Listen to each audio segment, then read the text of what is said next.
Selam arkadaşlar. Ayarlamaları yapayım. Hemen siz de o sırada toplaşırsınız.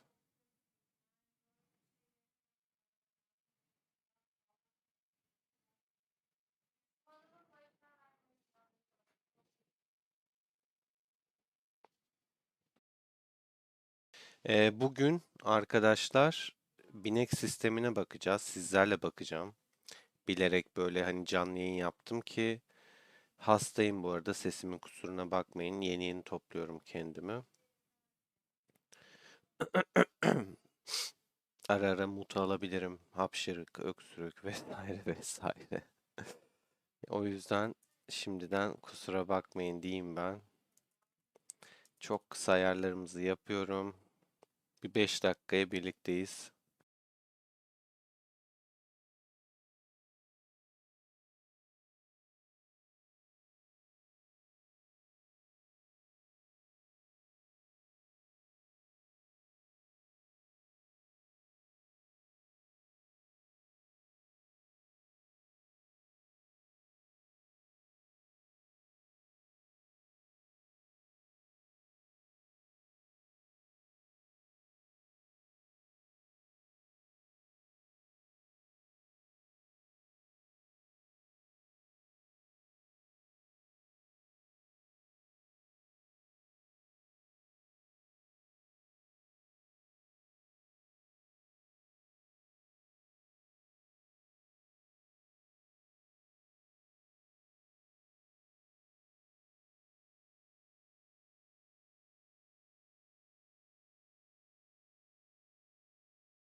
Evet arkadaşlar, ayarlarımı yapıyorum.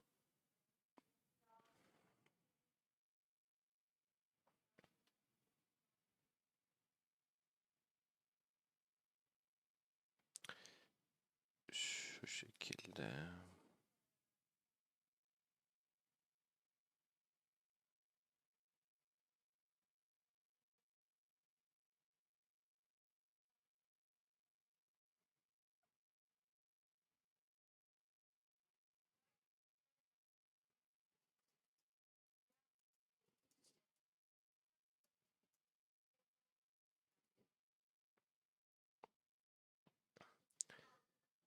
O sırada hemen bakayım. 2 kişi gelmiş arkadaşlar. Hoş geldiniz. Ben de birazdan katılacağım. Çok kısa ayarlamaları yapıyorum. Bu arada arkadaşlar, Playsel'le olan sponsorluğumuzun sonuna geldik. Kapanışı güzel yapmak istedim ben de sizler için. Tam 10 kişiye 300'er TL yani toplamda 3000 TL'lik çekiliş düzenliyorum. Mutlaka açıklamaya zaten linki bıraktım. Açıklamadaki linkten katılabilirsiniz. Tam 10 kişi 300 TL kazanabilir. Toplamda 3000 lira dağıtım gerçekleştireceğim. Bilginiz olsun.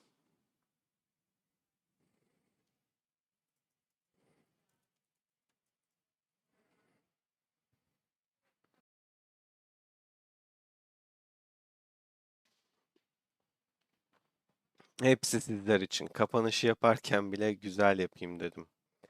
O Coşkun hoş geldin. Eyvallah sağ olasın.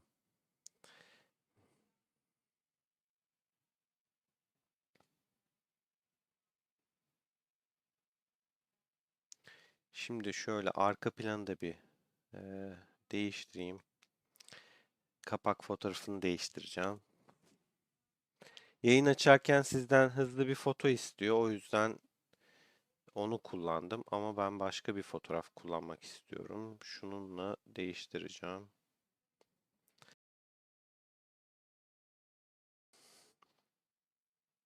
Evet, değişikliklerimizi yaptık.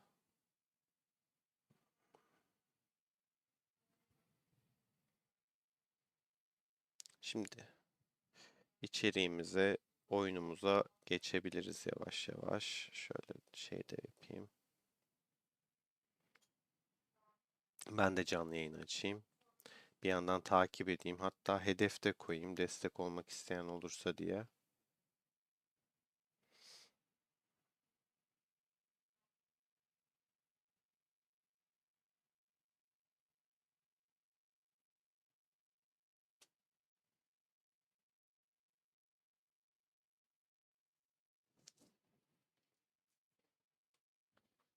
Hedefimizi de başlattık. Dönelim oyunumuza. Pioneer Server arkadaşlar bu. Benim Pioneer Server'daki hesabım. Beşinci sezon kahramanlarını getirmemişler. Şöyle üçer yıldızlı olarak gelmişti kahramanlar. Ben bunları 5 yaptım kendim. Yetenek ağaçlarını falan da verdim. Ya bunu getirirken bari tam getirse 5 yapsa. Hani artık herkes çünkü 5 yapabiliyor. Üçte bırakmanın çok bir anlamı yok. Ya da en azından yetenek ağaçlarını hazır getirse. Şu an ilk başta biraz serzenişte bulunayım oyuna. Mesela getirmiş Ahsoka'yı. Yetenek boş. Abi zaten taktikçi komutanın yetenekleri belli yani. Verilebilecek yetenekler belli. Sen şu yetenek ağaçlarında dolu gönder ki ben oturup tek tek bunları sıfırdan yapmakla uğraşmayayım. Ya da her yeteneği açık gönder ki ben sadece değiştirmek kalsın bana. Oturup bunları açıp tek tek seviyesini yükseltip değiştirmekle yani inanılmaz zaman alan bir şey ve sürekli aynı şeyi yapıyor bu oyun. Test server bu ya. Yani hani biraz işleri kolaylaştırın ya. Oturup ben burada 50 tane hero'yu şey yapamam ki. 69 tane var. Ne 50 tanesini test edeceğiz diyelim. Free'leri çıkarttık diyelim. Yani yazık günah ya. Çok ciddi zaman alan şeyler bunlar. Düşünün aylarca yavaş yavaş yaptığınız şeyleri burada geliyorsun abi tek tek işte madalya takasına gir. 19.740 tane takas et, yükselt. Sonra tekrar takas et, yükselt. Ondan sonra git yetenek ağacına, sonra teçhizatlarını, sonra yeteneklerini geliştir. Git diğerlerini aç, onları geliştir, bilmem ne falan filan derken gerçekten çok zaman alıyor, çok uzun sürüyor. Buradan şikayetlerimi bir dile getireyim öncelikle. Onun dışında neler geliyor şimdi? Evet, etkinlik merkezine bir bakalım. Düşmüş sınırı artık biliyoruz. Issız çöl geliyor. Piramidin gizemi zaten şu an var biliyorsunuz tedavülde. Bunu bir önceki videoda görmüşsünüzdür. Sesim için kusura bakmayın arkadaşlar. Ara ara mutluyorum, öksürüyorum. Geri dönüş yolu diye bir şey geldi. Buradan bu şekilde parşömen, jeton, kahraman sandıkları geliyor. Standart görevler var arkadaşlar ama esas merak edilen bu ıssız çöl yarışması. Burada program yazıyor zaten. İşte birinci günden başlıyor. Harita açılıyor. İttifak binalarını inşa ediyorsun. 4 tane gördüğünüz gibi köşe başında başlatıyor size. Rıhtımlar, şehirler aynı diğer harita gibi düşünün. Ele geçiriyorsunuz arkadaşlar. Şimdi zaten haritaya geçeceğim. Bakın her şey parti parti açılıyor. Üçüncü gün yazıları da yavaş yavaş geçeyim. Okumak isteyenler okusun diye. Her şey yavaş yavaş.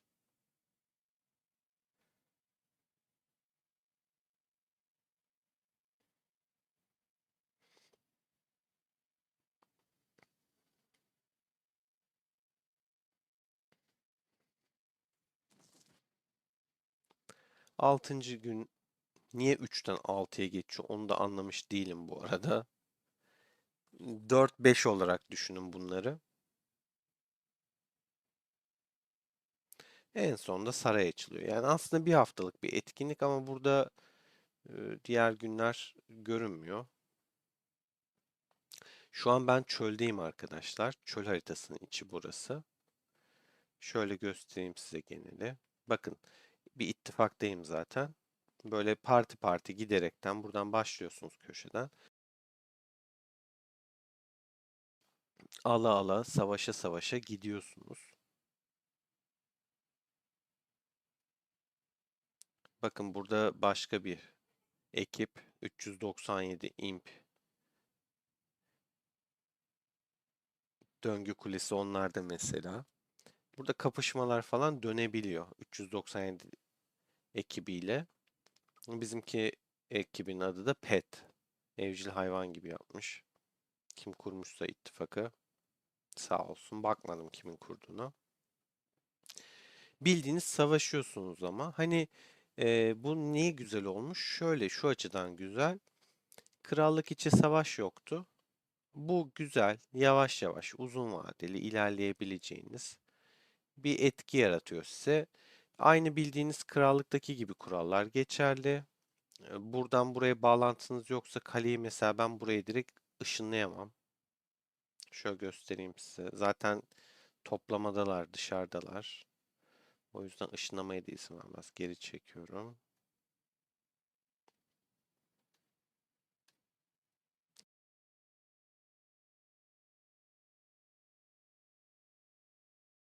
Dilek kehaneti diye bir şey var bir de. Bu arada buraya girmişken bunu da göstereyim. Buradan görevleri yaptıkça denemeler kısmında şans kartlarını kazanıyorsunuz arkadaşlar. Bu şans kartlarıyla da buradan çeviriyorsunuz. Şansınıza ne çıkarsa. Şu an tıklıyorum üstüne açıyor. Hani elinde şans kartı yok demiyor. Beni direkt yönlendiriyor nereden toplayabileceğimi. Bu şekilde ödüller çıkıyor içinden. Bakın 6 tane açmışım mesela görüyorsunuz çıkanları. Görkem'de 2 tane krallığı zaten şu an. Hasta olduğum için giremedim arkadaşlar. Bakamadım. Çok araştıramadım. Bilerek de canlı yayınla yaptım ki sorunuz varsa, sorunuz olursa, merak ettiğiniz bir şey olursa beraber bakalım, inceleyelim diye. Ha tabii ki yayını açmadan önce biraz binek sistemine vesaire baktım. Ya da işte buraya geldim, gücü arttırdım, bazı şeyleri beşledim vesaire. Ama ağırlıklı olaraktan canlı yayında yapmak istedim. Çünkü sizlerin de merak ettiği şeyler olabilir. Buraya erişemeyen, test server'a erişemeyen kişilerin kurcalamak istediği, dokunmak istediği noktalar olabilir. Hazır video yerine o yüzden canlı yayın üstünden gitmek istedim. Çok da enerjim yok aslında. Bakın 2 gün sonra, 2 gün 7 saat sonra bu kapı açılacak. Buraya zaten geçemiyorum o yüzden.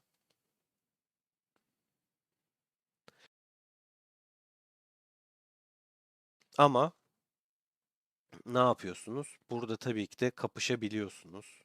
Rakip varsa mesela, bir kale varsa. Şu an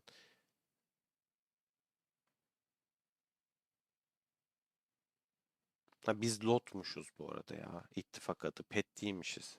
Kim kurmuş bizimkini? Öylesine girdiğim için o kadar uzağım ki. Hirib Jokovi diye biri kurmuş. Bakayım.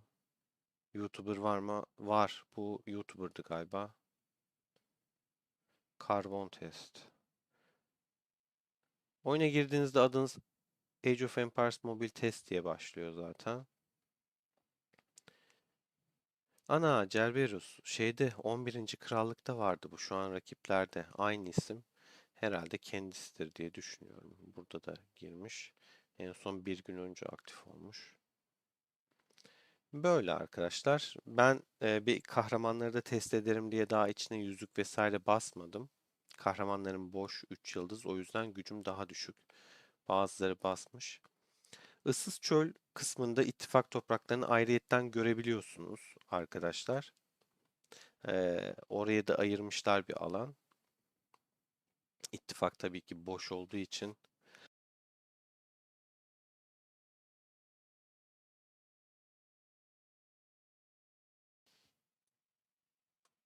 Şimdi şuradan hediyeleri de kapalım.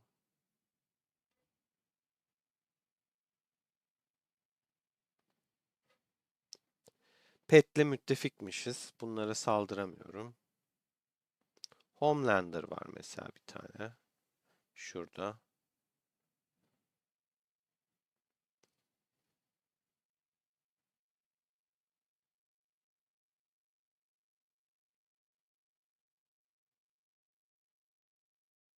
Bakayım ne varmış kalesinde. Benim ekipler de tırt daha geliştirmedim. Şöyle göstereyim. Yüzük falan yok içinde ama binek var bakın. Şimdi birazdan bu detaylara gireceğim. Bu boş daha yeteneklerini bile vermedim. Çok zaman alıyor. Oyun çok farklı bir yere evriliyor bu arada. Onu da değineyim. Binekler aşırı güç veriyor. Alması zor olacak. Onu da söyleyeyim. 353k şey var içeride. Azmış askeri.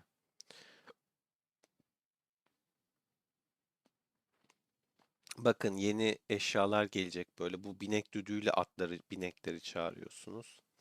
Bu Kalsedon'la geliştiriyorsunuz. Bazı yetenekleri çoğaltıyorsunuz. Şimdi hepsini değineceğim. Rafine demir, içgörü puanı. Bunlar hep bineklerle ilgili şeyler. Bilginiz olsun. Bineklerin de teçhizatları var. Neyse saldırmayacağım zaten.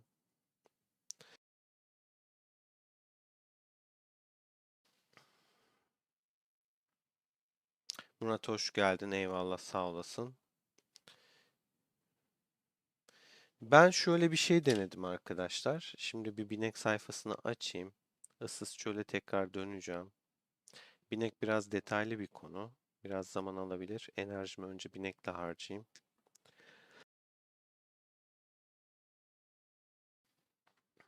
Hani neler öğrendiniz, neler anlatıldı bilmiyorum. Hiç bakma şansım olmadı benim de. Kendim araştırıp baktığımda. Şimdi önce binek ara kısmından flütle ki bu flütleri kazanmak kolay değil. Issız çöl etkinliğinde alıyorsunuz. Onu da göstereyim arkadaşlar. Ödüller şu şekilde ıssız çölün.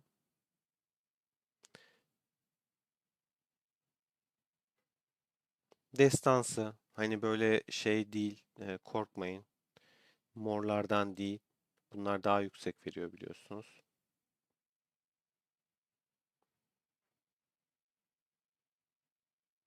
Böyle yeni şeyler var.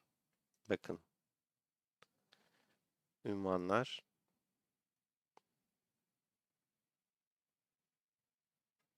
Bu bir etkinliğin, bu da bir etkinliğin gibi düşünün. Onun dışında ittifak olarak kazandınız. Bakın ilk üçünde olduğunuzda vereceği binek düdüğü ne kadar az. Krallık ödülünde zaten düdük yok.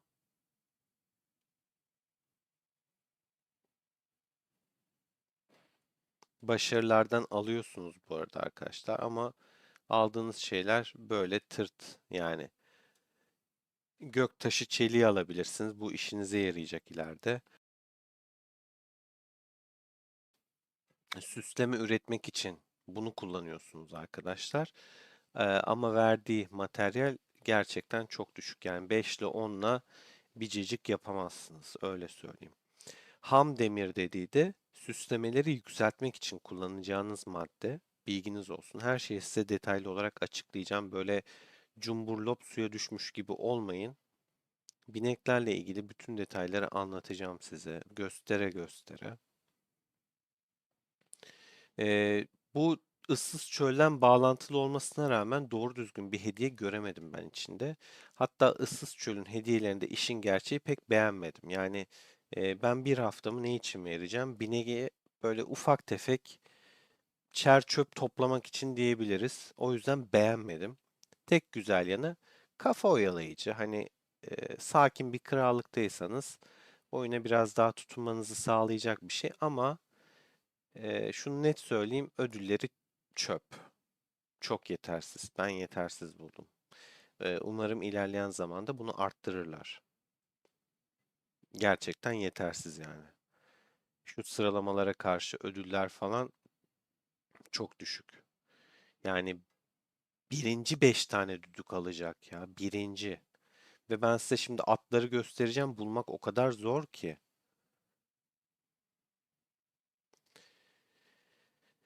Dönelim.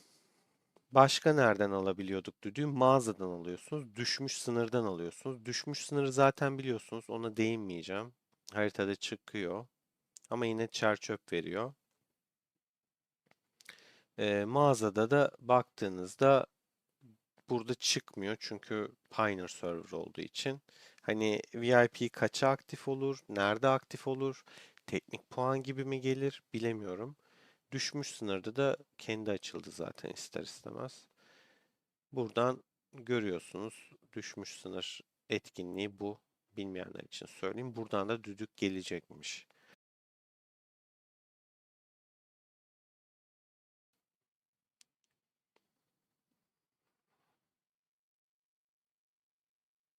Birliklerin olduğu yerde çıkıyor arkadaşlar.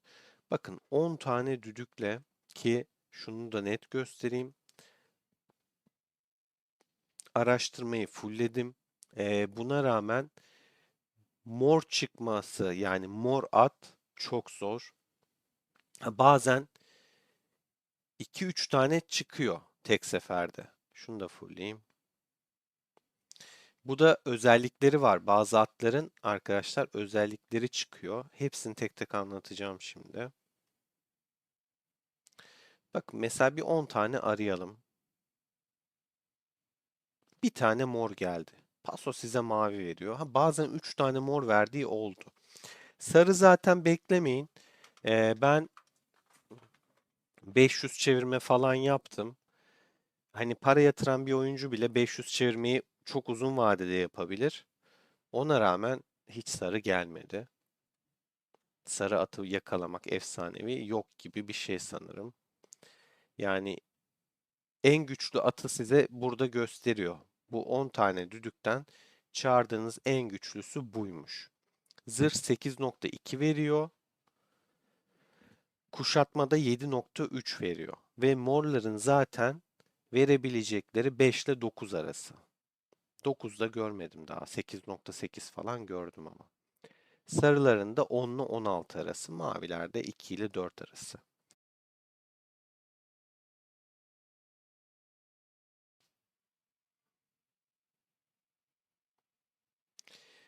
Düdük çevirdik ya arkadaşlar. Ustalık kazandık. Bakın. Ustalık kazancı elde ettik bu sayede. Çevirme şansımız da gördüğünüz gibi, yani sarının gelmesi böyle çok çok düşük gelmez. Mavi ile şeyleri görüyorsunuz zaten, morları. Ustalıkta nedir arkadaşlar? Onları kullanacağınız yerler de olacak. Onu da göstereceğim. Şimdi bir 10 daha atacağım. Hep mavi geldi. 2.2 yani çöp. Bakın çöp. Bir tane mor geldi. Strateji için güzel. Biraz at aramam lazım çünkü sizler için birazdan birleştireceğim. Çiftleştirme gibi düşünebilirsiniz. Kırmalar yapacağız. 2 tane mor geldi. Ustalık kazancı da 1700, 1600 değil, daha fazla oldu. En güçlüsü ama çok güçlü değil. Ben şimdi çok farklı metotları da girdim arkadaşlar. Her atın kendine has bir niteliği var, meziyeti var. Yani örnek veriyorum, bu korkusuz, savaşçı, şevkli gibi, muzip gibi bir karakteri var yani. Atın kendi karakteri var. Bu karakterler atlara ekstra özellikler verebiliyor. Burada da fena değil. Şu soy güzel bir soy bu arada. Size soyları da göstereceğim birazdan.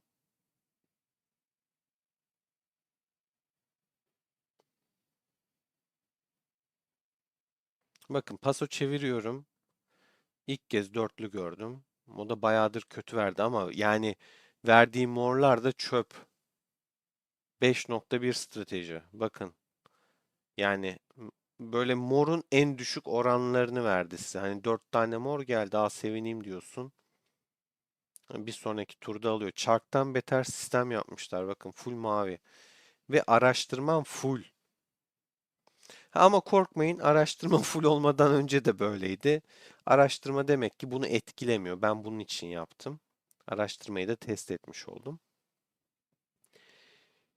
Şimdi arama kısmı bitirdik. Bu şekilde arıyorsunuz düdükle. Yetiştirme merkezi hayvanları birleştireceğimiz yer.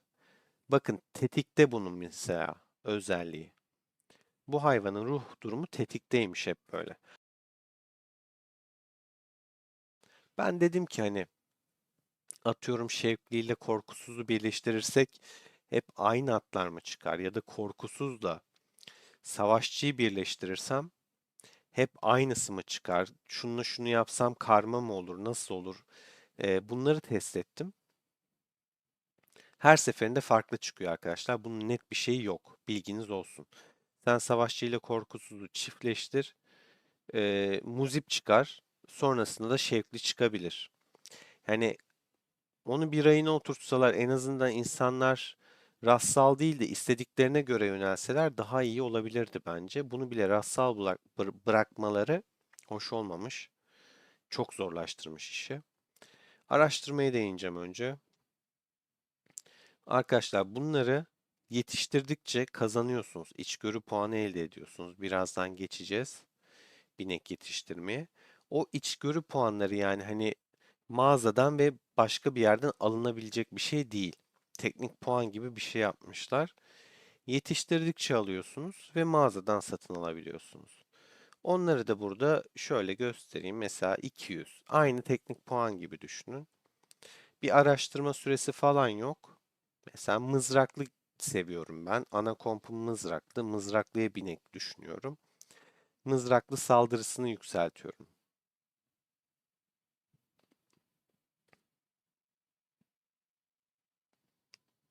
Savunmasını yükseltiyorum. Ve canını yükseltiyorum. En sonunda da tüm birim türlerinin saldırısı var. Tabi bunun için hepsini açmak gerekiyor. Ondan sonra yine mızraklı hasar artışı var. Sonra tüm birim türlerinin savunması var. Süvari hasarı var. Mızrakların süvarileri hasarı artıyor yani counter'ına karşı. Ve kılıçlılardan aldığı hasarda azaltma var. Bu güzel yani counter'ından, antinden daha az hasar almanı sağlıyor. Bu bütün birlikler için geçerli. En sonunda canlı kapanışı yapıyorsunuz. Ee, Çok uzun soluklu bir serüven. Daha şu anki teknik puanlarını araştırmayı bitirmemiş birçok insan var. Hani binek bir yandan iyi, bir yandan da paracı gibi geliyor. Bir şey diyemiyorum yani.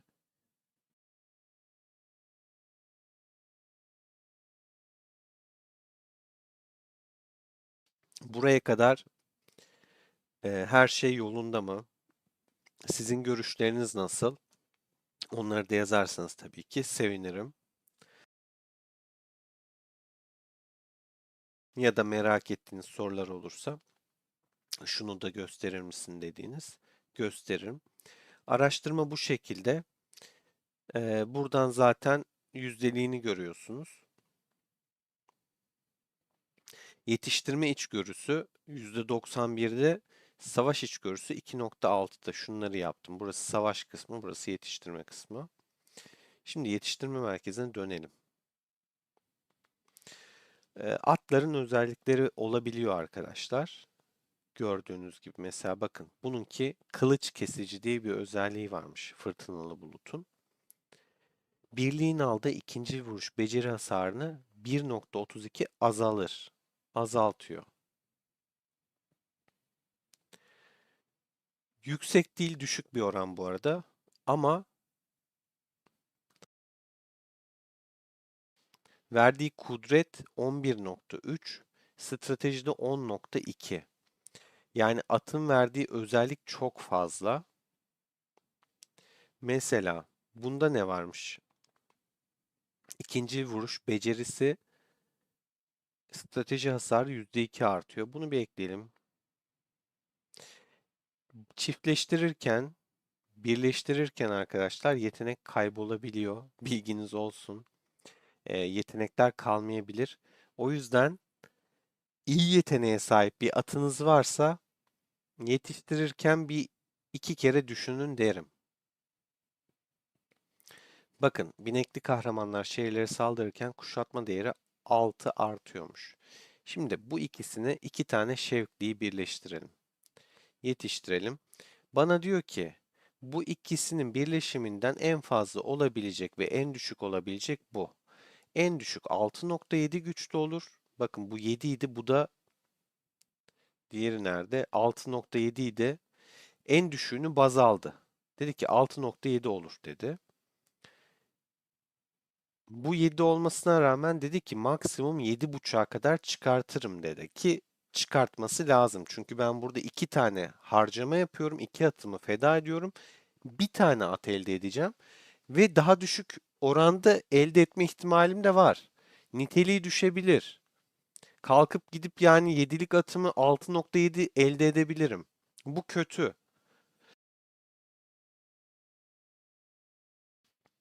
Kuşatma ile zırhta ikisinden biri gelecek diyor. Çünkü bununki kuşatma, bununki savunma özelliği var. Ya savunmayı alacaksın ya kuşatmayı alacaksın. İkisinden de ya 5.7 ya da 6.2. Bakın bunun kuşatması 8.8'di. Hiç edecek bunu da.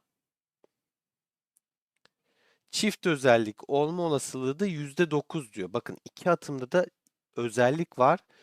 İkisini birleştirince ne beklersiniz? 2 tane özellik olsun ama olmayabilir. Hatta çok düşük olmayacaktır da. Tek özellikte %81, özellik yok da %10. Ve benim araştırmam fullken bu halde.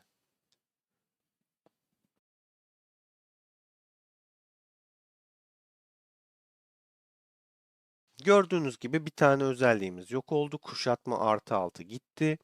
İkinci vuruş beceri strateji hasarı ama daha artmış oldu. Stratejide 7.3 çıktı. İkinci özellik olarak zırh geldi.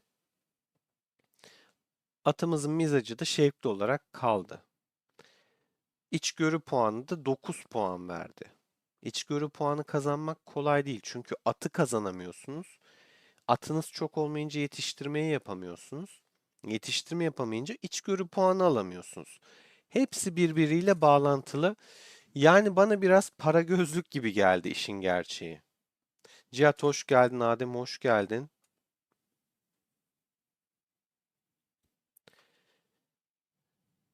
Keşifte Adem şu an keşifimizde düdük vermiyor bizimkinde. Yani inşallah verir. Yoksa zor. Çok zor. Ha şöyle düdük var. Ama 3 hak var. Pardon. Yanıltmayayım. Şundan alıyorsunuz arkadaşlar. Birer tane. Hatta şöyle göstereyim onu da size.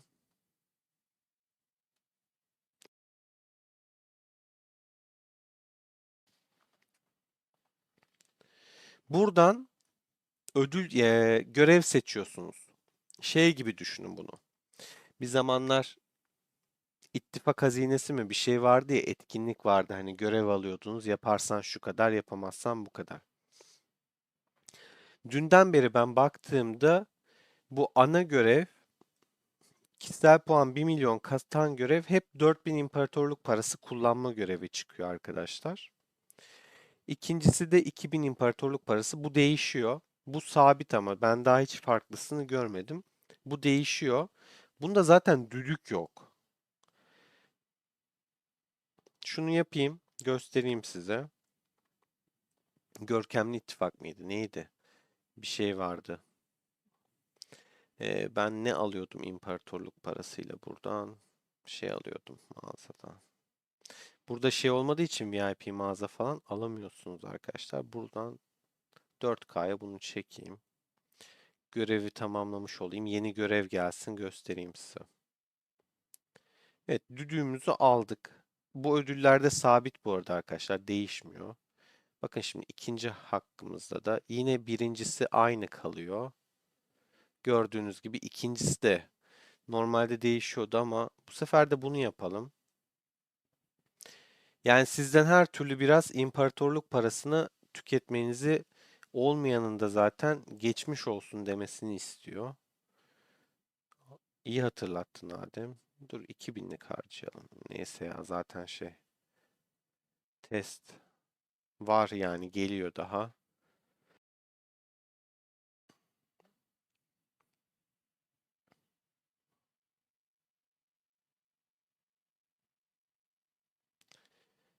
Bakın değişti. 200 dakika hızlandırıcı oldu. Ama bu hep sabit. 4K imparatorluk. Bunu almak istiyorsanız 4K imparatorluk harcayacaksınız. Bunda da bu arada hızlandırıcıyla imparatorluk dışında başka bir tane ödül görmedim. Yani görev görmedim, düzeltiyorum. Kenan hoş geldin. Teşekkürler desteğin için. Sen yaparsın Coşkun durur muyum dedi Coşkun da. Teşekkürler arkadaşlar. Destekleriniz kıymetli. Size kalp atayım.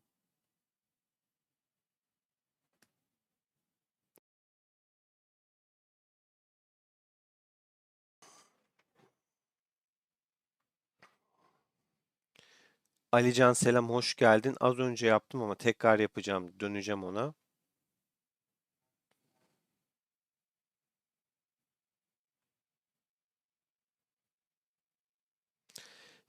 Düdük için dediğim gibi keşifte bu şekilde 200 dakika hızlandırıcıyı seçelim mesela. İlla imparatorluk harcatacaksa yani işimiz iş her gün ya da şunu yapacaksınız. Ben zaten mesela VIP mağazada haftalık 70K imparatorluk parası harcıyorum mecbur. 20'si zaten sarı kafa, 10 tanesi de çekiç 30K etti. Sandıkta kristalde, şimşek kristali, magma kristali derken 70K'yı buluyor arkadaşlar. Onları her gün ufak ufak tırtıklayacaksınız bu görevi yapmak için. Ha, ama free oynayanlar ne yapacak? Abi yani işte burada oyun biraz daha paraya böyle yakınlık sağlamış gibi geliyor bana. O yüzden çok hoşuma gitmedi.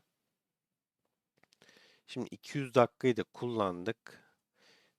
Ne oldu keşifimiz? Bitti. Günde 3 tane. Bitti. Yani ayıp. Bakın 500 imparatorluk parasıyla bir 3 tane daha al diyor. Sonra diyor ki yine bir 500 imparatorlukla al diyor. Sonra yine yani size her şekilde imparatorluk paralarını harcatacak. Ve gördüğünüz gibi bu sabit. Buna da 2000'i yine dayadı. Şuradan gidelim. Bakayım hiç başka bir şey çıkacak mı? Yoksa gerçekten yani ayıp ya. Çok para göz oldu. Zaten kazanıyorsun Tencent. Niye bu kadar yapıyorsun? İnsanları mağdur ediyorsun?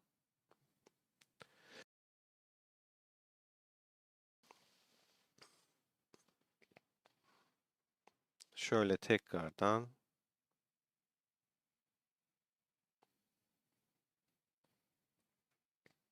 Bakın dediğim gibi yine 200 dakika hızlandırıcı geldi. Yani ben farklı bir görev görmedim. Ha belki getirirler ama şu ana kadar hiç görmedim.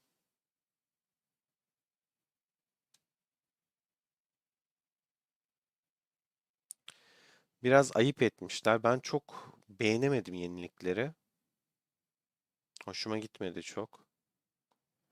Neredeydim?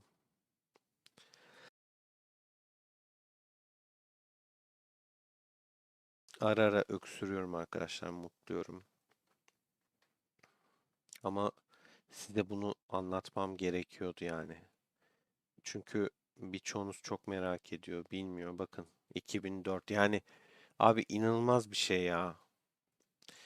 Ben öyle yapacağım dediğim gibi VIP zaten mağaza kullandığım için her hafta zaten harcama yapıyorum. Ama burada yanan ne olmuş? Bu yine paracılara yaramış. Ee, Free oynayan kişiler bineklere biraz zor biner gibi. Tencent onlara binmiş gibi bir şey olmuş birazcık.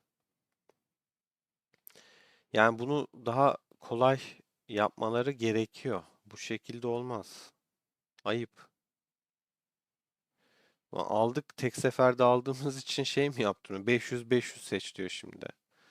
Yani acayip bir şey ya.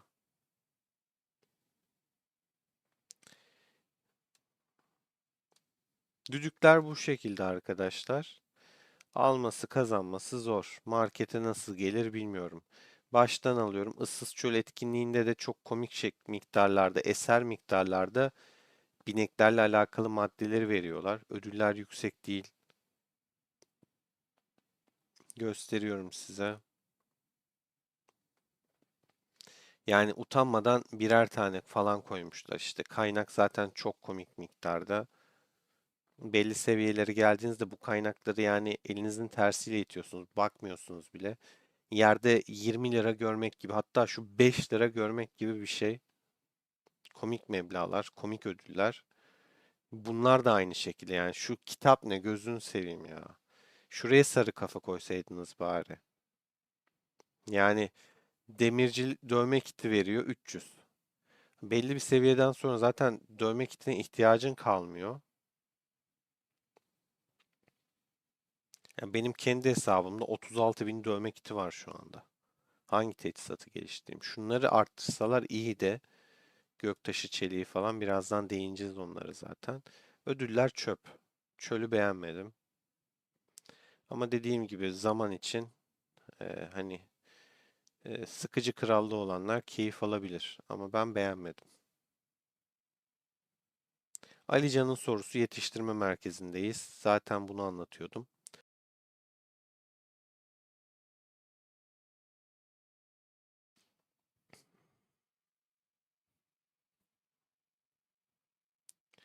Şimdi e, bunda şöyle oluyor. Dandik atlardan seçeyim. Bu strateji ve savunma veriyor. Ekleyelim. Bu da kuşatma ve savunma veriyor. O yüzden buradan kalkıp da kudret çıkmaz. Ama sana diyor ki, burada yetiştirirken söylüyor zaten. Temelin savunma çıkacak diyor net. Bak stratejiyi buradan eledi. Temeldeki ilk özelliğin savunma olacak diyor. İkincisini de diyor ki sana ya strateji yapacağım diyor ya da kuşatma çıkacak diyor. Yani atın üstünde olmayan kudreti, kudret de bu, sana vermiyor. Kudret gelmeyecek. İkinci özelliğin rastgele gelecek. Birinci özelliğin 6.4 ile 8.7 arasında gelecek. Ki benim iki atım da 6.4'ten yüksek. Ama gidiyor şunu baz alıyor. Savunma verecek ya bana. Şunu matchup yapıyor, eşleştiriyor. Savunmana diyor 6.4 ile en düşüğü neyse onunla veririm diyor. En yükseği de diyor 0.5 ben fazlasını veririm sana diyor. Strateji içinde 7.7'lik stratejimi çöpe atıyor. Bana en fazla 6.3 verecek. Ama bununla bunu değil de strateji olan bir taneyi eşleştirseydim mesela şu olsun.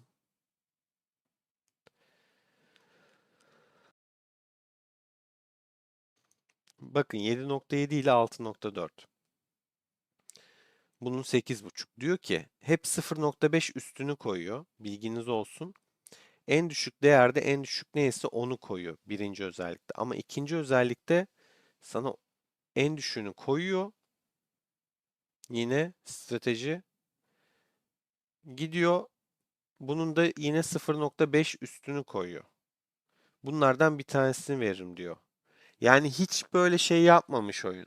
Ee, abi sen iki tane taşlarda mesela var ya hani kalkıp da sana ben sana aynı oranı veririm demiyor. Ne diyor? Üç tane taş birleştiriyorsun. Üç taşa karşılık bir tane evolve. Daha gelişmiş bir taş elde ediyorsun. Ama burada biraz şerefsizlik yapmışlar. İki tane atını harcamana rağmen sana en düşük değerinde veririm diyor. Kalkıp gidip de şimdi öyle bir eşleşir ki 5.1 bunun özelliğini alırsın.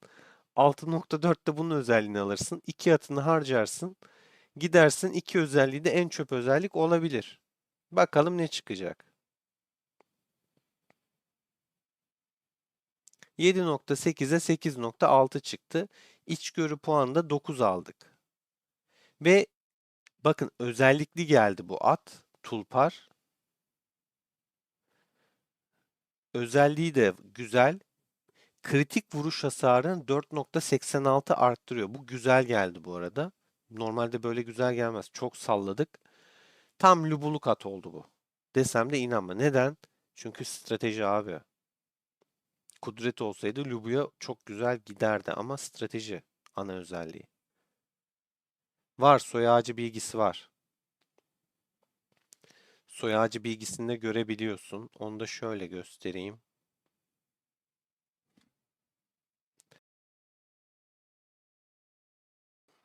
Bakın arkadaşlar. Nereden geldiğimi tekrar gösteriyorum. Binek yönetimine tıkladım. Sonra Aşağıda şöyle bir şey var. Ben bazılarını atlarımı yerleştirdim. Paladinimize bakalım mesela. Kudret 12.8, kuşatma 16 neredeyse. Yayla atı, bozkır atını, savaşçı ve korkusuz özelliktekileri birleştirdim. Norris oldu. Tetikte bir Norris elde ettim. Bu Norris'i de tetikte Norris'te Gök Şimşek'le çiftleştirdim. Şevkli bir Gök Şimşek'le. Çok istekliydi. Hop, ne oldu? Korumacı bir Paladinim oldu. Soyu böyle görebiliyorsun. 3 nesillik mükemmelliyet diye. Mesela başkasına bakalım. Fırtınalı Bulut'a bakalım. 2 tane morla başlamışım. Kızıl Rüzgar, Saçak Bulut, Muzip'le Tetikte'yi birleştirmişim. Kara Yıldız, Azgın Alev. Abi ata niye böyle dediniz ya? Tetikte ve Şevkli. Bakın burada özellik bundaydı. Kara Yıldız'daydı. Bu ikisini birleştirdim. Bir özellik geldi. Şevkli'de özellik yoktu. Bu arada birleştirirken özelliğin yok olma ihtimali de var. Haberiniz olsun. Fırtınalı Savaşçı Bulutumuz oldu. Strateji 14.3, kuşatma 13 veriyor. Güçlü bir at oldu. Mesela bakın sarı at ama özelliğe bakın tırt. Yani bu oran ne abi? Sarı yapmak çok zor. Çıkmayabiliyor bu arada. Sarı olacak diye bir kaydı yok. Evrim hoş geldin, aleykümselam. Yani Adem ben çok denedim. İşte Korkusuz'da Savaşçı'yı çiftleştireyim. Şevki ile Muzip'i çiftleştireyim. Hep aynısı da çıkmıyor. Hep farklı şeyler çıkıyor.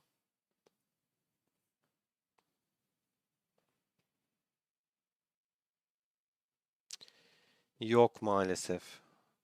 Yani en azından dedim şuralardan vurayım. Muzip'le Korkusuz'u birleştirdiğimde hep aynısı mı çıkıyor? Maalesef çıkmıyor. Hatta şöyle bakalım.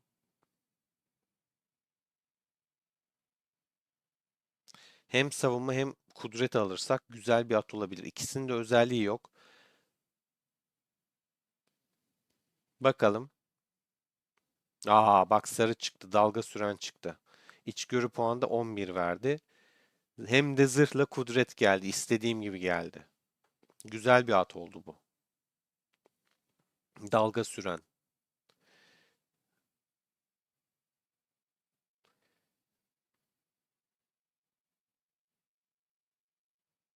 Dalga sürenin bir bakalım.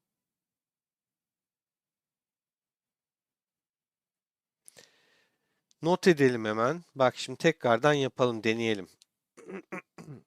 Azgın Alev ve Tulpar. Korkusuz ve Muzip. Şimdi bu iki türün aynı şekilde bir bulalım. Yetiştirmeye çalışalım. Buradan filtreleyebiliyorsunuz arkadaşlar. Ne lazımdı bize? E, Muzip'le korkusuz. Muzip, korkusuz. Bas baba. Tulpar korkusuz olacak. Yok. Elimizde yok şu anda. O zaman bir yüz çevirme yapalım düdük. Ya o kadar zor ki.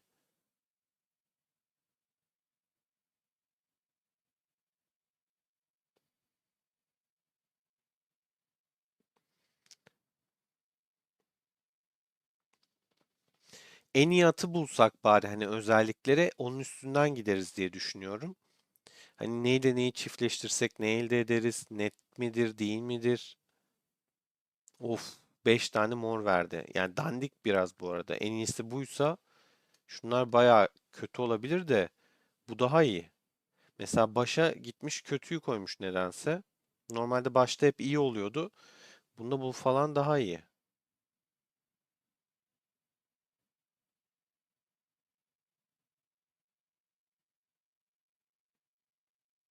Bu ne abi?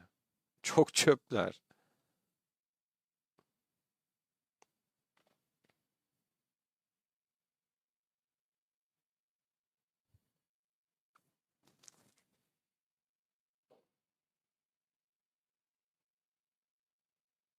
Mor atın zaten en fazla 9 olabiliyor arkadaşlar. Bu maksimumda demek neredeyse. O yüzden iyi oranı. Bu çok kötü mesela. En düşüğü zaten bu kadar bir mor atın. Yani bu da kötü.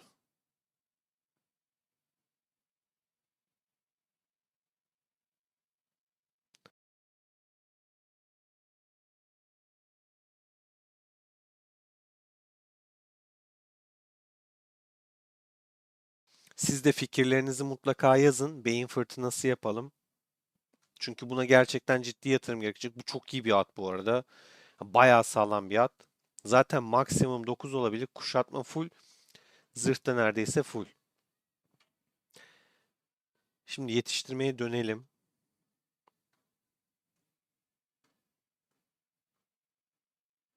Senin şansına kesinlikle Adem. Normalde o kadar gelmiyor. Bayağı at şey yaptım. Çiftleştirdim. Korkusuzla muzip. Tulparımız var mı? Muzip tulpar var. Olmaz. Korkusuz var. Al baba bunu. Azgın alev var mı? Azgın alev muzibimizi de bulduk. Bunda ordu koparma diye of,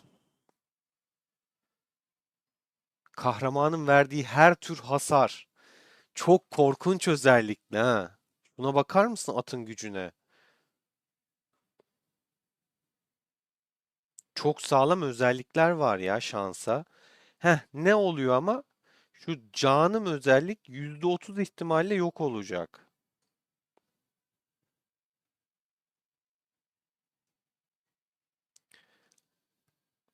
Hazırsanız bunları bir eşleştirelim bakalım. Ne çıkacak? Gördüğünüz gibi sarı at falan çıkmadı. Beyaz ihtişam çıktı. Değeri de çöp oldu. Stratejisi düştü.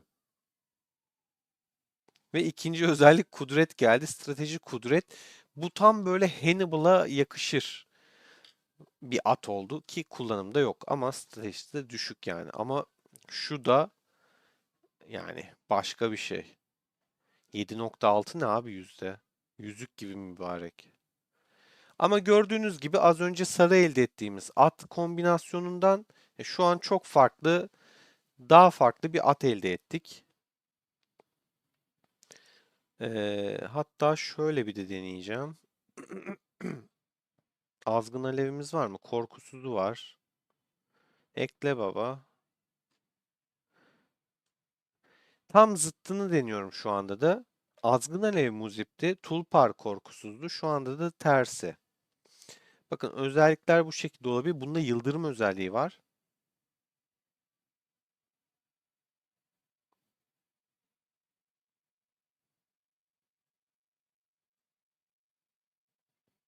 Hop sarı geldi. Ama Berk Yaruk diye bir şey geldi. Üf. Üf. Ata bak abi. Ata bakar mısın? Ama özelliği yok oldu farkındaysanız. Özelliksiz geldi. Yani tam bir kumar ya, Rus ruleti. Ne geleceğini asla bilemiyorsunuz ve bir ayarı yok bunun.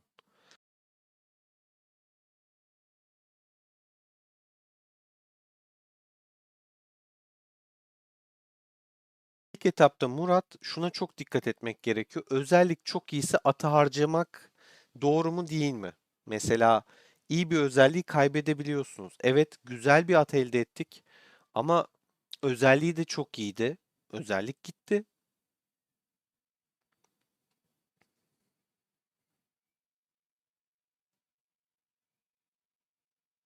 Ali Can'a katılıyorum. Yani ciddi yatırım istiyor. Düdükleri öyle elde etmek kolay değil ve çevirdiğinizde de paso mavi at verebiliyor. Ya gerçekten çok zor ya. Bu arada Adem, evet, bu daha çok sarı geliyor. Normalde bu kadar sarı elde edemiyorsun. Bunun bug'ını bulursak bakın mesela bu atta iki özellik var. Ben şimdi niye bunu harcayayım ki? Aktif beceri hasarını düşürüyor. Normal saldırı hasarını da azaltıyor. Tam bir savunma atı. Ver, kudretli savunma da veriyor zaten. Tam böyle ver mızrak kompunu. Dayansın, sahada takılsın. İki özelliği var atın.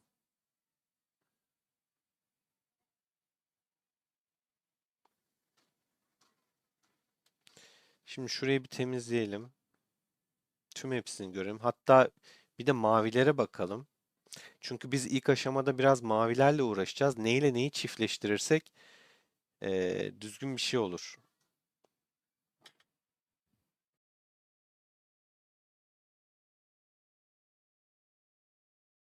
Şöyle başlangıçlı bir at mesela güzel. 4.4 hasar artışı. Yüzük gibi mübarek ki yüzükten fazla.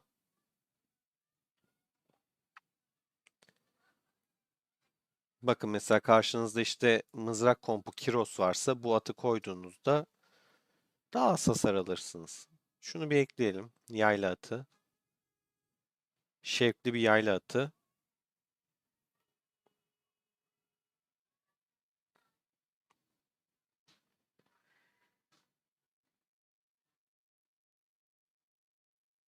Şevkli bir bozkır. Bakın çift özelliği koruma ihtimali %9. Yani bunlardan bir tanesi yok olacak. O net. %9 şansınıza güveniyorsanız ayrı tabii ki. %10 özellik yok. %81'de bir tanesini bize koruyacak ve geliştirecek.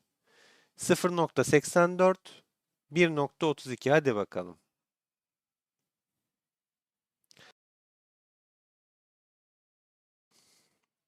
Mor yapmadı.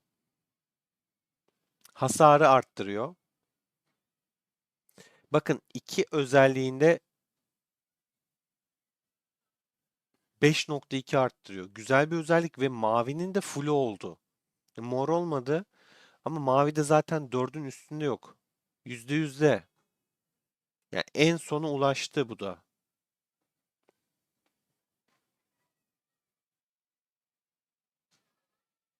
Uysal oldu bu arada. İki şevkliden uysala döndü. Uysal bir ezici güçlü atımız var.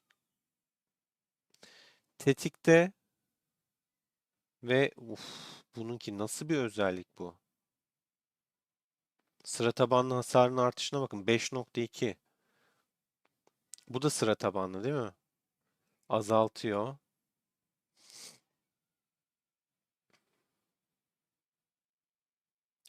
Bir tane bozkır, bir tane hatta şöyle ya aynı türde yapacağım.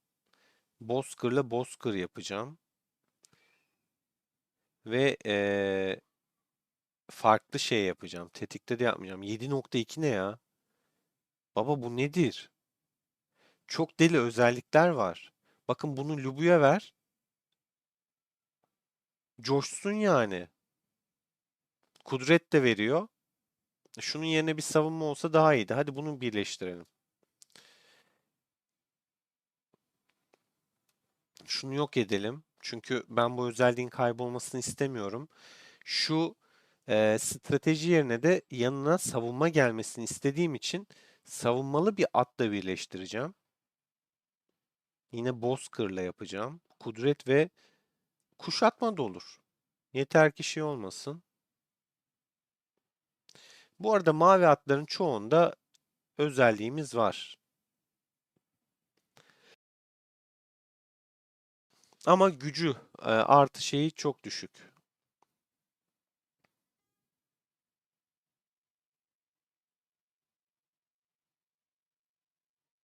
O kadar çok mavi at var ki 838 tane arkadaşlar. Dünden beri yaptığım için. Evet şunu alabiliriz. Yine farklı cins ama aynı karaktere sahip iki atı yapıyoruz. Bakın strateji yerine savunma gelme olasılığı var. Tek özellikle %70 bandında bu yıldırım korunacak 7.2. Hadi bakalım.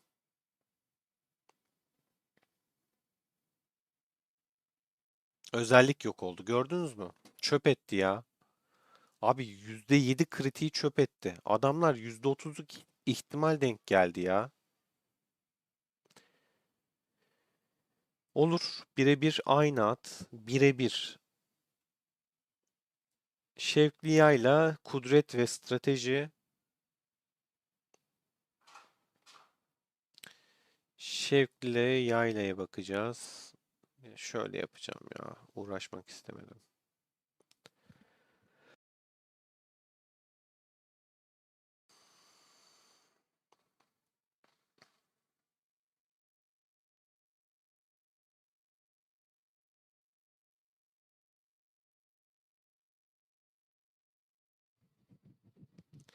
Bizimki kudret ve stratejiydi.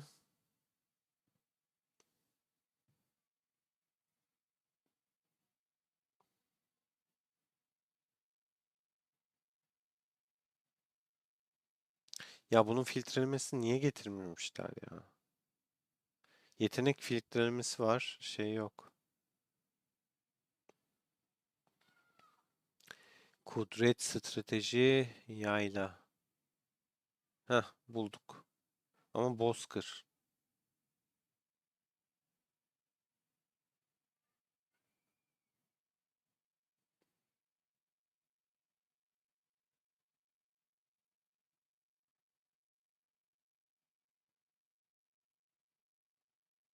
Başa döneceğim. Çok gıcık oldum. Ha, bulduk. Şükür.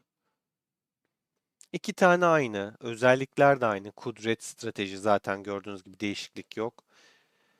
Özellik olmama ihtimali yarı yarıya. Özellik ekleyebilirim diyor. %50 ihtimalle. Hadi bakalım. Yine mavi. Yani soya çekim zaten şeyde. İki tane aynı şey olduğu için özelliksiz. Mor çıkma ihtimali de çok düşük.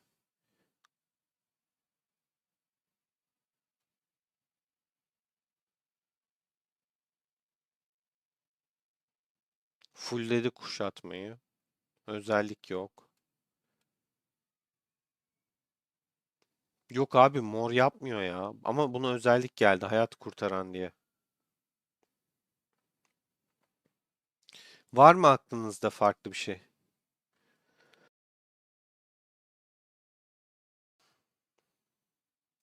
Bir de mizaçla deneyelim.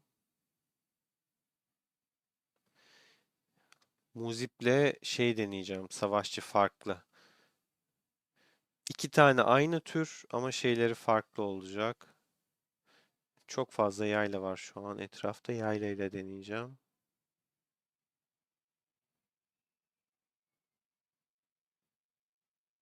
Muzip yayla. Bir tane de savaşçı yayla bulalım.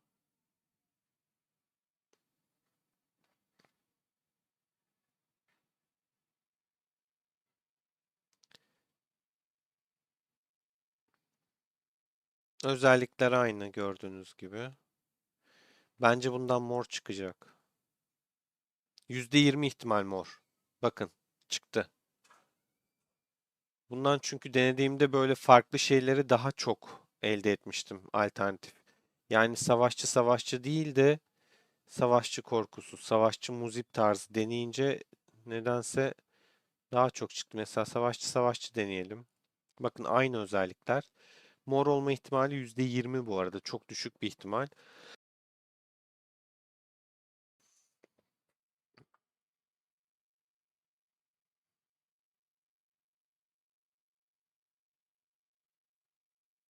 4.2 deprem olacak diye telefonuma uyarı geldi arkadaşlar. İstanbul Silivri açıklarında. Bilginiz olsun.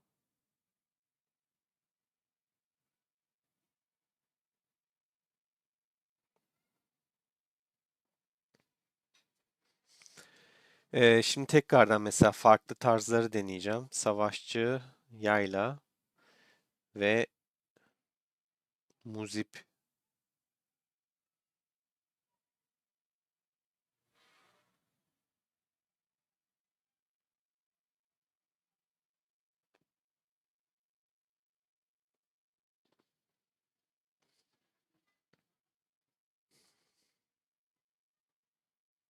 Korumacı oldu.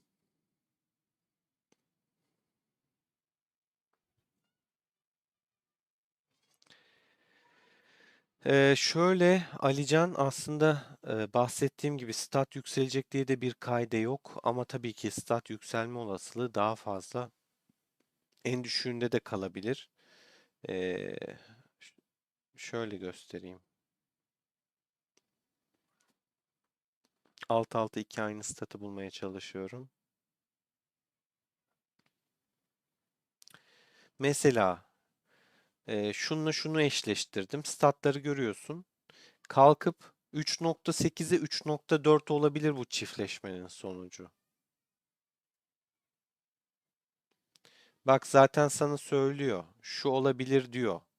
En düşük olasılık, yani en düşük olasılık değil de en düşük güç değeri bu. 3.8'de 3.4. İkisinin de en leş statını alabilir. Ya da 4.4 ile 4 arası da olabilir. Yani illa stat artacak diye bir şey yok. Bak mesela 3.9 savunma özellikle atımızı harcıyoruz. Bunda fazla verdi. Ama vermeyebilir işte. Hatta bir tane de şöyle yapalım.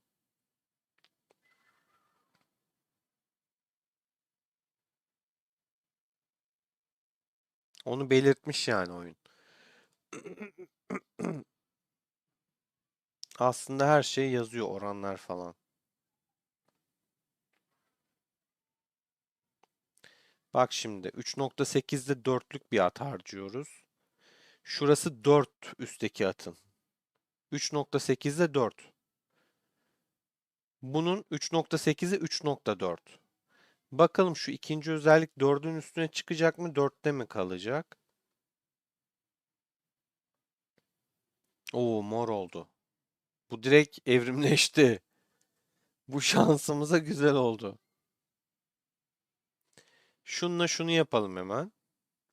Bak kudret 3.8, savunmada 4. Tamam mı? Bakalım ne olacak. İkisi de 4 yaptı. Bunu maksimum attı. Şu an çok güzel gidiyoruz. Normalde böyle gitmiyor.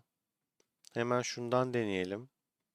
Bak bunun zaten her şeyi maksimum. Daha çıkabilecek bir olasılık neredeyse 4,5 var. İki özelliği de 4'tü. Yine 4'te kaldı. Hiç artmadı mesela. Üstüne bir tane de atım yedi benim.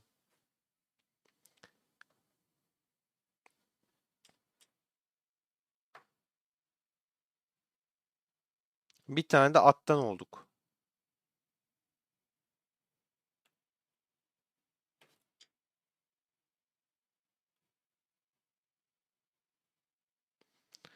Dur şimdi gördüm yazdığını. Beraber deneyelim. Birebir aynısını.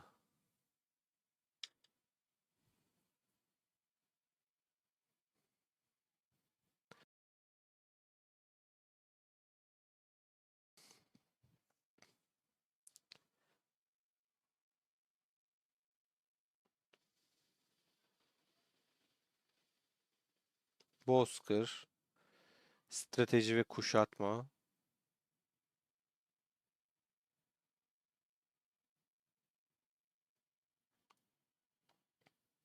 Bak şimdi 3.7,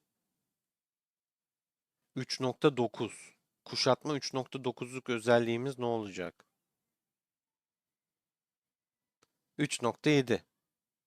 E gitti. 3.9'dan 3.6'ya düştü. Bu da 3.7 idi. 3.7'de kaldı. En yüksek özellikler değişmedi. Üstüne bir de kuşatma düştü. Sanki artmış gibi gösteriyor.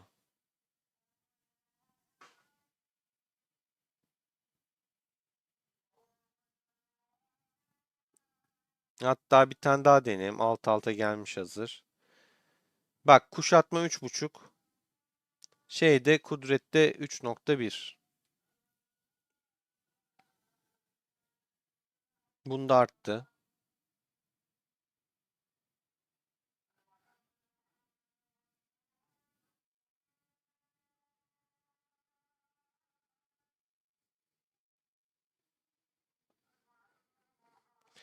Bak savunma. Aa, düzeltiyorum, bununki savunma.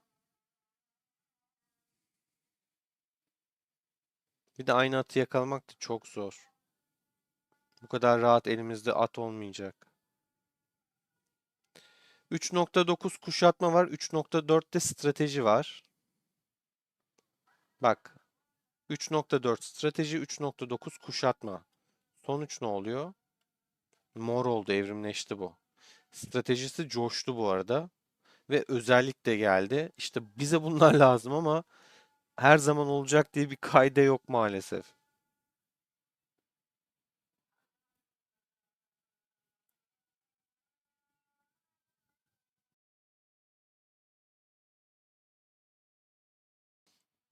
Ya şans ya.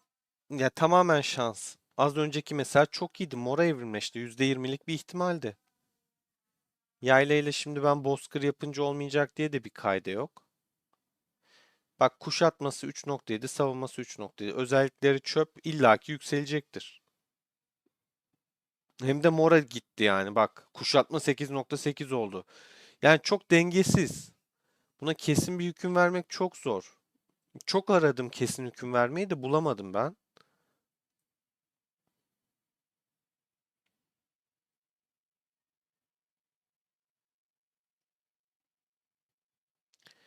Aynen Adem. Özellikleri farklı. Açıklamaları da farklı.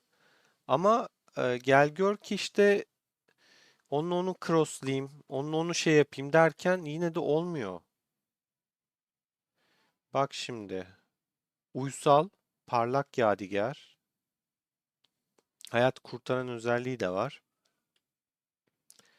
Muzip, gök şimşek, ruh bağı özelliği var. Çok da güçlü. Bak 8.7 strateji, 9 savunmalı at. Bana ne verecek? Düzeltiyorum. 8.8 kuşatmalı at. İkinci özellikleri farklı. Hatta şöyle yapalım. Şununla şunu birleştireceğim. Beyaz aslanla. Aynı özelliklere sahip olsun ama 9 zaten çok yüksek bu arada. Yani bu 9.5'u bana verecek mi bakayım savunmada? Vermeyecek bence ama stratejide de 8.7'nin üstünü görebilecek miyiz? Ve yeteneklerimize ne olacak?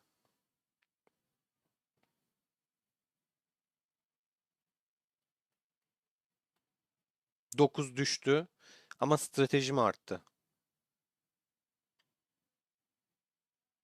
Pasif beceri kudreti de %10. İki özellikten bir tane kaldı ama güçlendi. Strateji olan, pasif hasarı olan bir kahraman var mı? Benim bildiğim yok. Biraz çöp oldu at. Bunu tekrar kullanalım. Yetenek kızardı farkındaysanız. Bakın Enter'dı beyaz, mavi, yeşil falan diye gidiyor sanırım. Mor. Yetenek değerleri, güçleri. Öyle bir şey olabilir. Bunu da yine şeyle eşleştireceğim.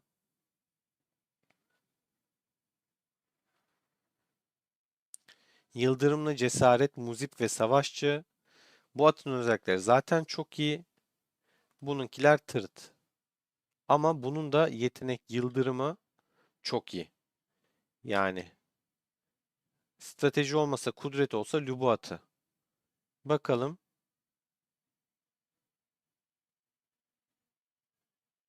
İki özelliği de harmanlayıp nasıl bu kadar leş gibi yapabildi anlamış değilim. Bakın yetenekleri de çöp edebiliyor. Yani bomboş bir at oldu ya. Çöp oldu çöp. İnanın net bir şey yok ya at yetiştirmenin.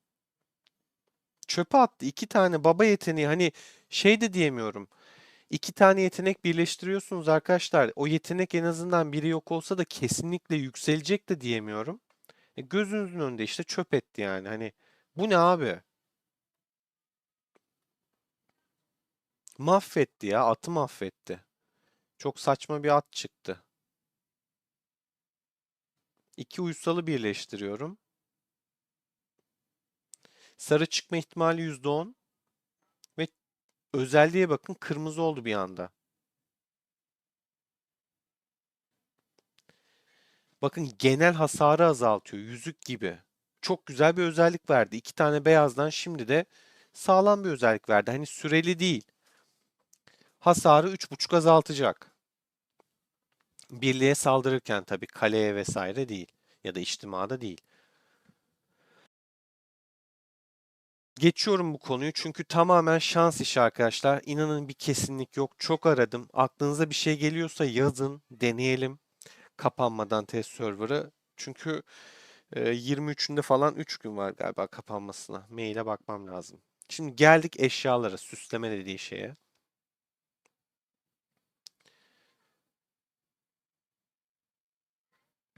Batuhan öyle bir küfür doğacak ki hem de yani ya şey Metin 2 oynayan var mı aranızda? Metin 2'de demirci vardı böyle. Artı 8'den artı 9'a basacaksın ama basmak da istemiyorsun. Çünkü 8'i yakabilir. Çok tehlikeli bir oyundu yani kumardı.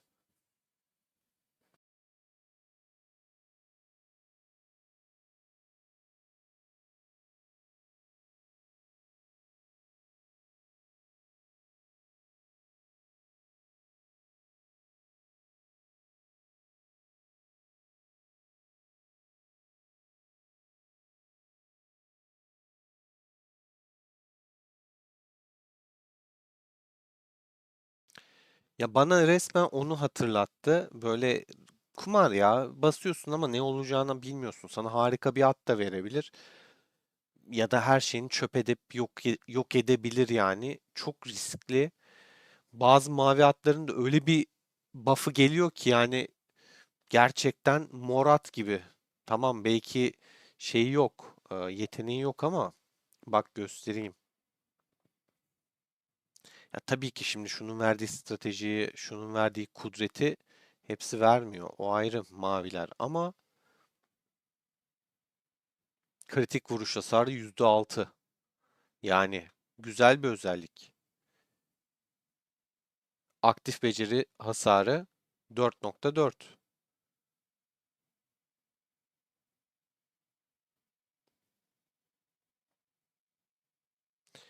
Güzel şöyle en azından böyle bir at gelirse yine çok üzülmem. Bak kudretle kuşatma Lubu'ya veririm ben bu atı.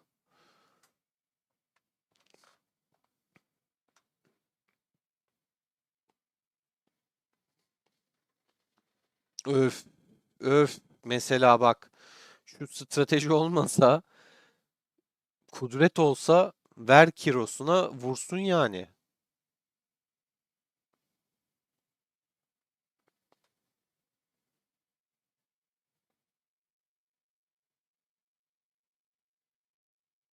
Bunların hepsi yetenekli arkadaşlar. Mor var mı diye bakıyorum.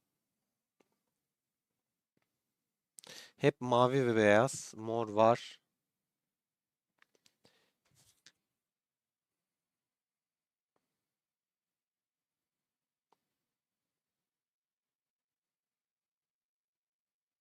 Yetenekleri de buradan görebiliyoruz arkadaşlar. Vereceği yetenekler bunlar. Bayağı bir yetenek var. 3, 2, 4, 6, 8, 3, 24 tane artı 2, 26 tane yetenek var toplamda.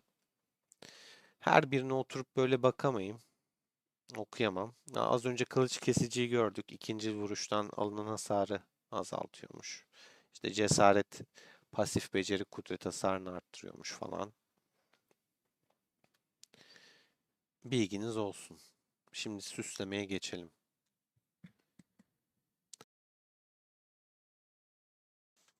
Sarılar birleşiyor mu Kenan? Tabii birleşiyor onlar da. Senin için bir tane çöp edeyim. Bakalım. Bu da full anasını satayım. Şunu çöp etmeyelim. Ama özelliği yok. Edelim. Özellik yok çünkü. İki tane korkusuz, iki tane kudret ve savunma. Aynı özellik aslında çok da güzel. Kırmızı olma ihtimali var. Bakın kırmızı ama %1. Yani sarının üstü de var. Taş gibi düşünün. Ama %1.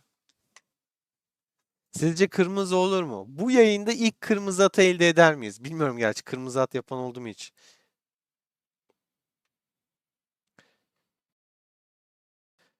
Yapıyoruz Batuhan. Sarıları birleştiriyorum ve kırmızı istiyorum. Buraya bir enerji gönderin. Hadi yapacağız bu işi.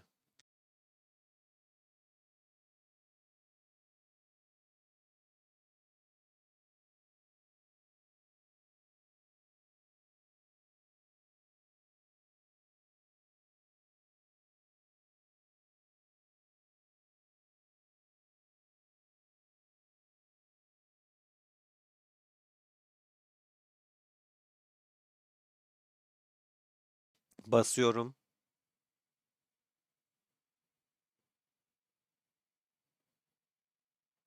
Çöp. Ama özellik geldi. Lubuat oldu bu. Bu şu an Lubuat oldu yani. Zırh ve kudret kahramanın vuruşunda 8.1 tertemiz at oldu. Güçlü bir at oldu ha, şaka maka. Kaç tane elimde sarı var acaba? İki tane değil ki abi. Binektekileri saymıyor o zaman.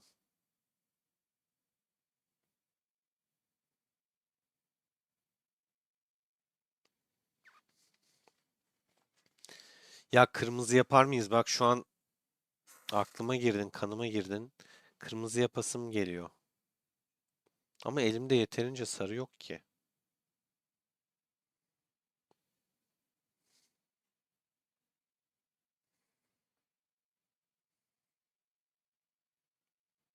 Hemen şöyle bir seriye bağlamak istiyorum çok kısa. Morla maviyi deneyeceğim arkadaşlar. Çiftleşiyor mu? Antin kuntin şeyler bizden sorulur bilirsiniz. Çiftleşiyor. Diyor ki %50 mor, %50 mavi olma olasılığı var diyor.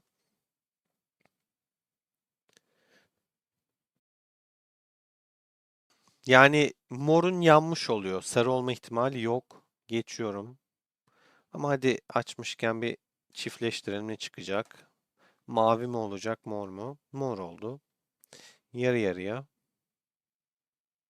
Hemen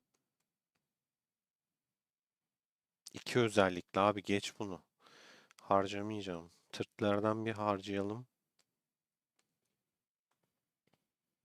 %10 olasılık sarı olma ihtimali. Ya ne bin ya.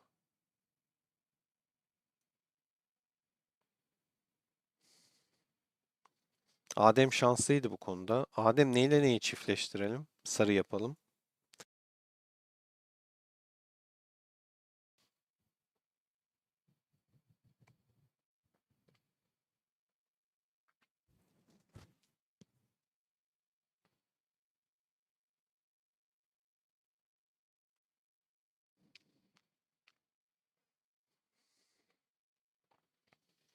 %10 da yalan anasını satayım. Kaç tane at çiftleştirdik? Yayına başladığımızdan beri iki tane sarı elde edebildik sadece. Şuraya bak. Öh, öh. Gelen özelliğe bak. Ya tam bir kumar ya. %10 ne abi? %10 buff ne? Özellik ne? %10.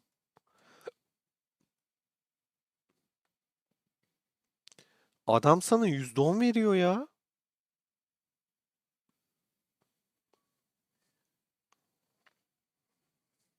58 tane morat kaldı ve hala sarı elde edemedim. Sarı yapmak çok zor. Hani kırmızıyı geçtim. Oğlum Pioneer'da bile sarı yapamıyorsak biz oyunda nasıl sarı yapacağız? Gerçekten. Ya çok şanslı falan olman lazım. Böyle bol at bulamayacaksın yani. Krakenler için de geçerli bu. Morla takılacak geneli. Ben söyleyeyim. Ha çok şanslılar varsa tabii ki sarı hani ummadığın anda çıkıyor karşına. Ama az önceki gibi bir mor, %10 buff'lı bir mor gelirse de hayır demeyiz. Al sana ikincil vuruş. Mulan'ına ver. Bonusları da güzel. Zaten 9 oluyor. 9.5 tane zorlarsan olur.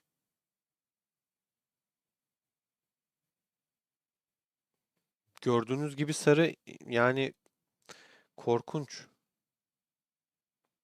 Çıkmıyor.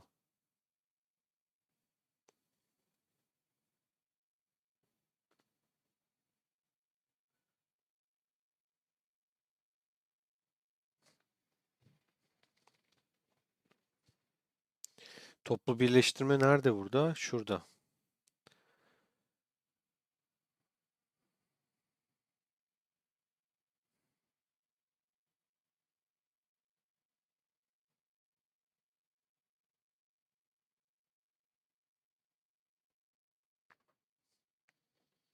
3 tane.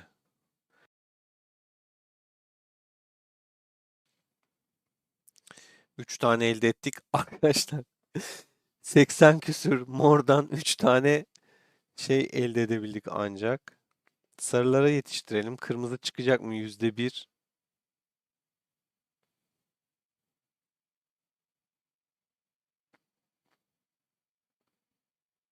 Mitolojik at gelir mi? Gelmedi. Bütün sarıları da kaybettik. Elimizde de Berk Yaruk çöp bir atımız kaldı. Bunlar binildiği için sağ kurtulanlar. At mat kalmadı arkadaşlar. Şey yapalım. Mavileri de bir toplu şey yapalım.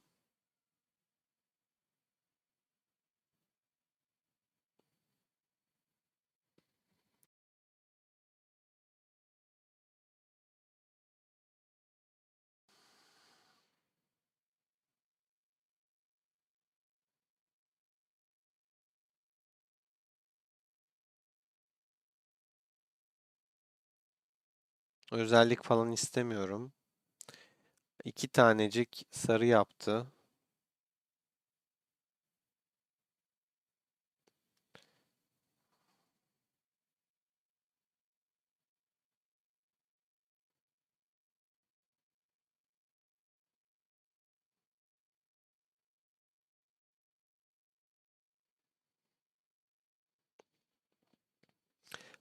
Az önce özellikli olanları korumuştu. Onları yok ettim. Şimdi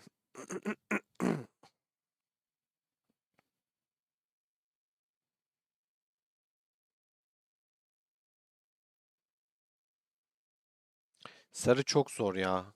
Hayvan gibi mor at yaktık. Gerçekten kırmızı mitolojik imkansız gibi bir şey ya. Özelliği de geç. Hepsini yak baba. Gördüğünüz gibi mitolojik yani hani elde at kalmadı arkadaşlar. Kaç tane şey yaktım? 1000 tane yaktım bu arada. 2500'dü bu. Yaktım yani. 1000 tane düdük yaktım. Sarıyı bulmak bile çok zor. Şaka gibi ya. Kenan'ın taktik en iyisi çünkü bu böyle bir şey.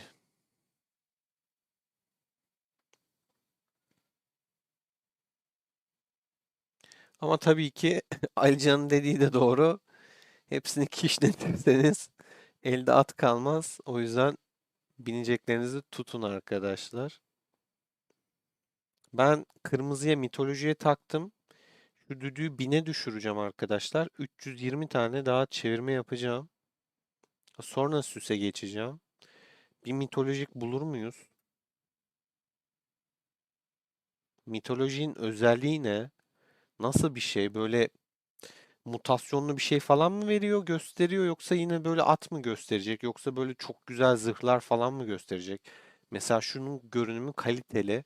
Ya ben mitolojikte biraz daha canavarımsı böyle daha yaratığa çalan bir at bekliyorum. O kadar emeğe karşılık kalkıp da bana böyle tay vermesin. Şunu vermesin yani.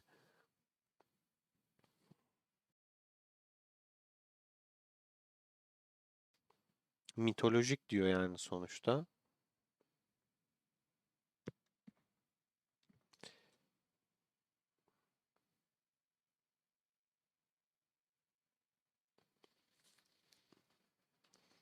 Taşlardaki gibi en alttan maviden başlayacağım. Sonra mor, sonra sarı diye gideceğim. At envanteri dolmuş. Bakın bir sınır da varmış. Tabii ki bu sınırı siz göremeyeceksiniz. Ben de göremeyeceğim. Bu kadar çevirme yapmayacaksınız çünkü.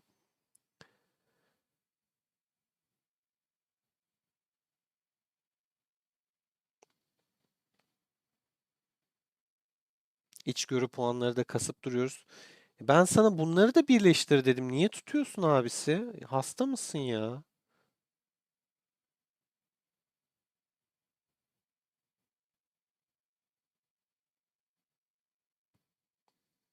Hala mavi tutuyor şaka gibi.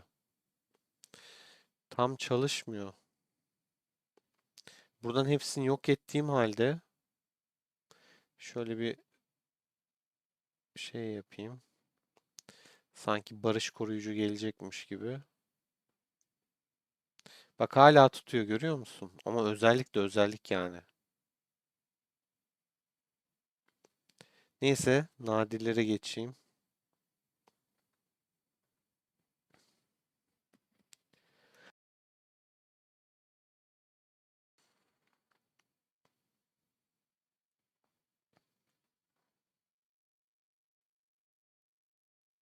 Bu sefer güzel sarılar elde ettik. Bir daha yapacağım aynısını. Hepsini yapmıyor çünkü arkadaşlar.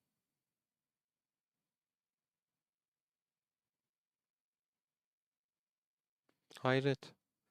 Bu sefer de yok dedi. Acaba atların bir sınırı mı var? Mavi çünkü hala bitmedi. Çiftleştirdikçe çiftleştiriyorum. Hepsini atmıyor mora. Bakın hala mavi bırakıyor. Çok fazla mavi at var.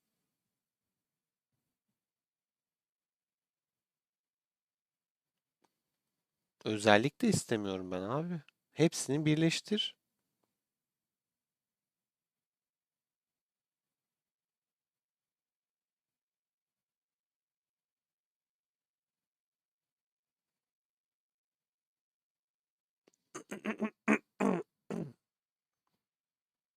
Hala çok mavi var.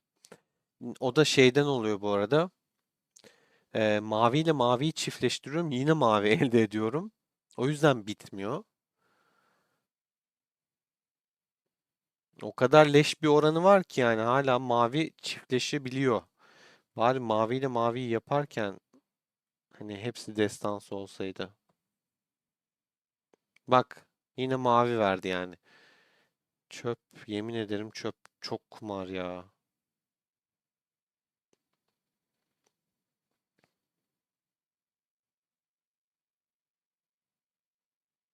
Bir tane mor kaldı. O yüzden moru yapmayacaktır. Aynen. Şimdi gelelim mitolojik tekrar deneyelim. Abi yok yapmıyor. İki özellikli bir at verdi. İyileştirme etkisi %7 diyebiliriz neredeyse.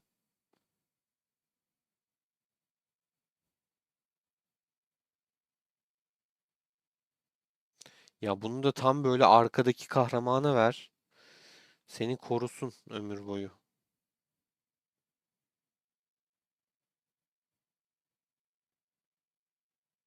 Musa'ya vereyim.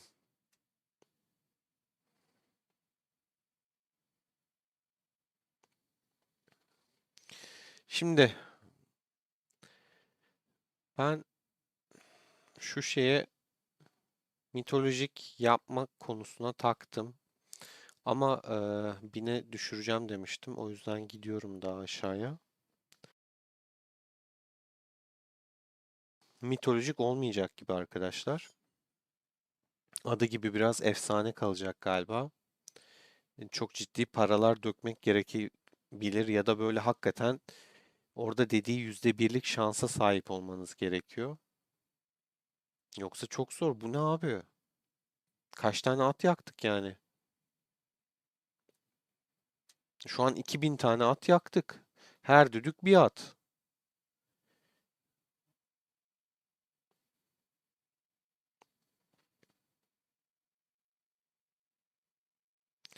Bunları da birleştirdikten sonra süslemeye geçeceğim arkadaşlar.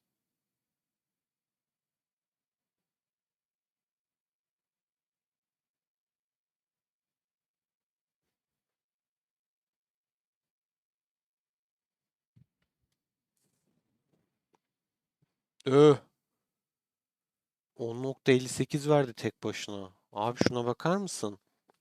Ver Theodoran'ı arkada. Hem strateji hem savunma hem iyileştirme.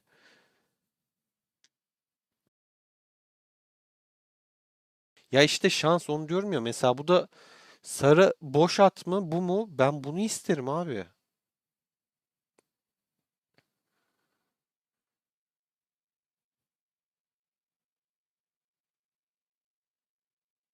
Yayla tetikteyle Bozkır korumacıdan gelmiş. Gerçekten manyak ya. Ata bak. Bazı atlar çok iyi.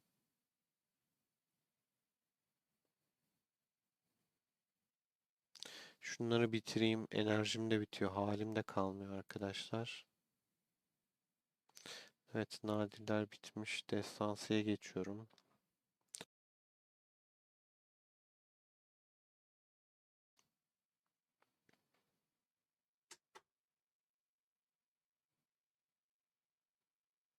Çok güzel özellikler var yani oran olarak da.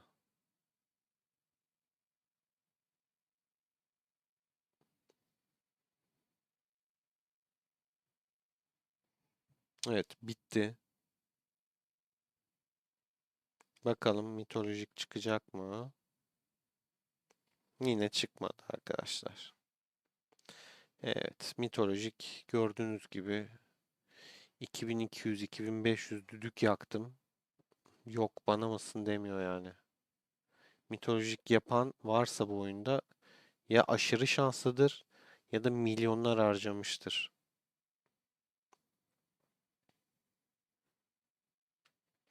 Şimdi geçelim süslemeye arkadaşlar. Süslemede size iki çeşit eşya veriyor. Ya diyor savunma ya diyor saldırı. Bunu tabii ki de 4 birlik çeşidi için de yapıyor. Bu kılıçların mesela saldırısı, kılıçların savunması. Can aynı ikinci özelliği arkadaşlar. Bir ile üçüncü özellik farklı. Beceri hasarı veriyor şu şeyde. Bunun üçüncüsünde de hasar azaltması veriyor. Mızrak için bu. Görseller değişiyor. O yüzden hani isim koyamıyorum. İşte okçu, süvari de bu. Okçu da bu. Ama her şey aynı. Dediğim gibi birinci özellikle üçüncü özellikleri değişiyor.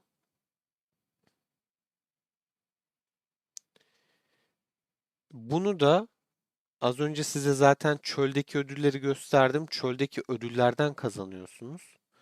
Ya da mağazadan alıyorsunuz ya da düşmüş sınırdan çıkıyor.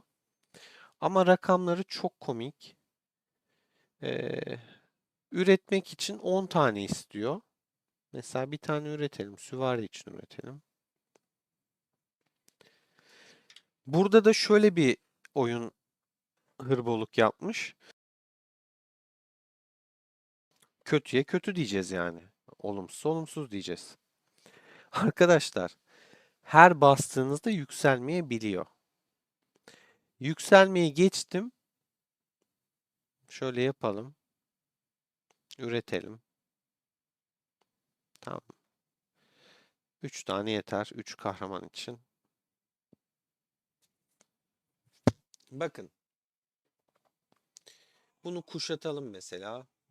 Lubumuza verelim. Tamam mı?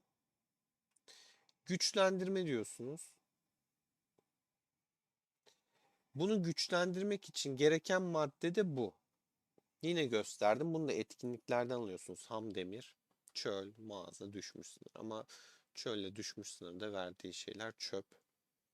Her yükseltme şu an için başlangıçta 20. Yükseltinceki oran 0,6 artıyor. 20 seviyeye kadar gidebiliyor. Bakın. Dövme kiti gibi düşünün. Şimdi size göstereceğim.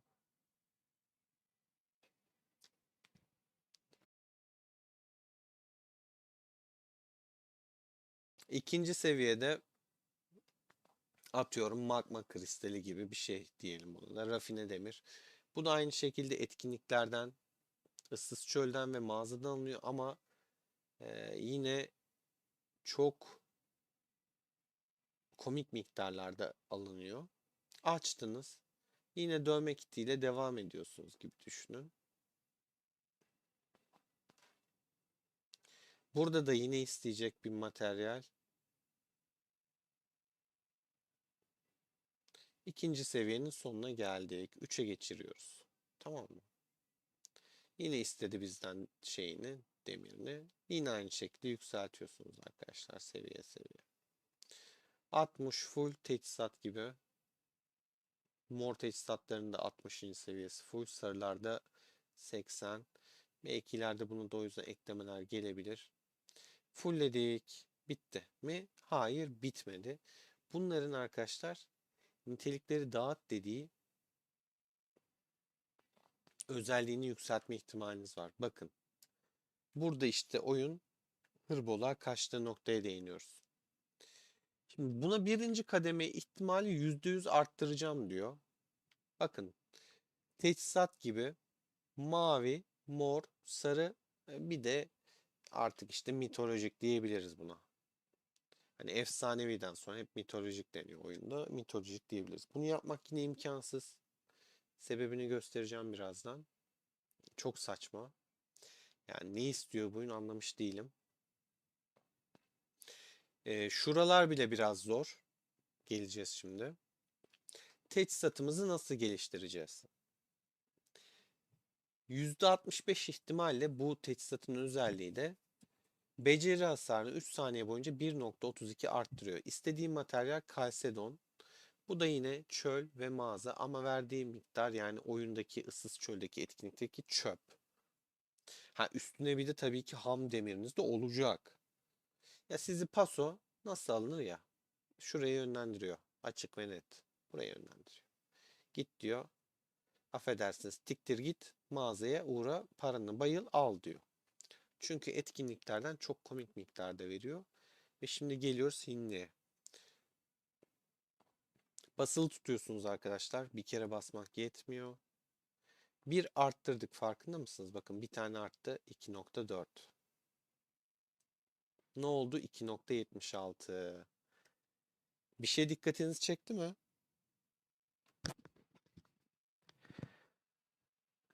Hemen düzelttim Murat ses seviyesini.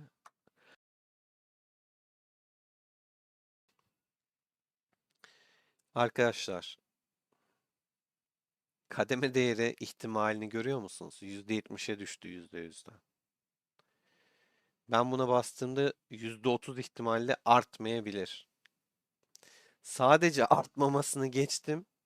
Buradaki şerefsizlik eksiye de atabilir beni. Geriye de düşürebiliyor. İlerledikçe göreceğiz şimdi. Bakın arttı. %60'a düştü ihtimal. Yarı yarıya ben bunu mor yaparım diyor. Yapmadı. Sabit bıraktı. Sabit gelirse yine şükredin çünkü sizi geriye de atabilir. Şu kademeye geri dönebilirsiniz. Hem materyal harcayacaksınız hem de sizi düşürecek. Ah, yarı yarıya ihtimalde bunu yaptı daha. Hani az önce dedim ya size şuralar bile zor. Ben yaptım bu arada hani ama harcadığım materyalin haddi hesabı yok. Bakın attı. O kadar harcamanız boşa gitti. Kolay mı lan şu hamdemiri yakalamak? Kolay mı Kalsedon? Yani abartmışlar ya. Gerçekten abartmışlar. Bak sabit bıraktı yine. Ben az önce kaç tane demir kaybettim. Ya daha sen yarı yarıyayken bunu yapıyorsun. Ben mi çok şanssızım? Değil. Mora geçtik. İlk kademenin ihtimali %100'dü hatırlarsanız. Hop %70'le başladınız. 60, 50, 40, 30. %30'a düşecek yani. Şuralarda daha yarı yarıya oynamaya başlayacaksınız. Rus ruletini çevireceksiniz arkadaşlar. Gösterelim. Sabit bıraktı, atmadı. Atmadı. Atmadı. 3 tane boş geçtik. 4 de attı. Geriye de atabilirdi. Yarı yarıya geldik şimdi. Arttı. Arttı. Hop sarı yaptı. Bu da şans işte. Hop ne oldu? Başlangıç %60'a düştü. 50, 40, 30, 20.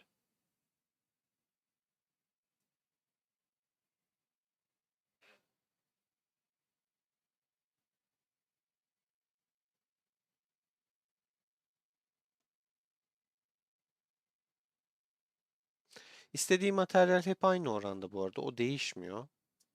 O konuda en azından sağ olsunlar dokunmamışlar.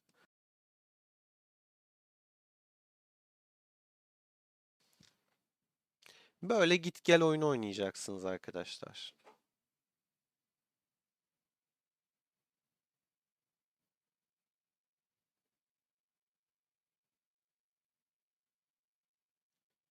Olmuyor. Düşürdü bir de.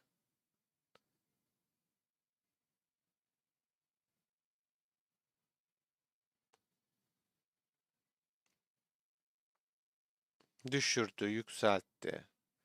Yani daha da düşürdü. Gitgide geriye gideceğiz.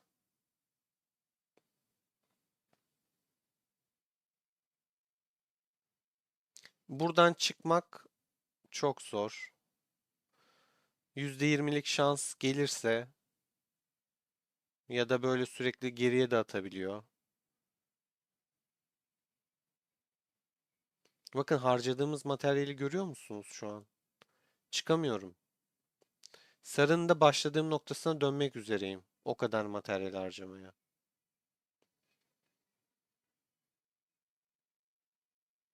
Döndüm. Başladığım noktaya döndüm sarıda.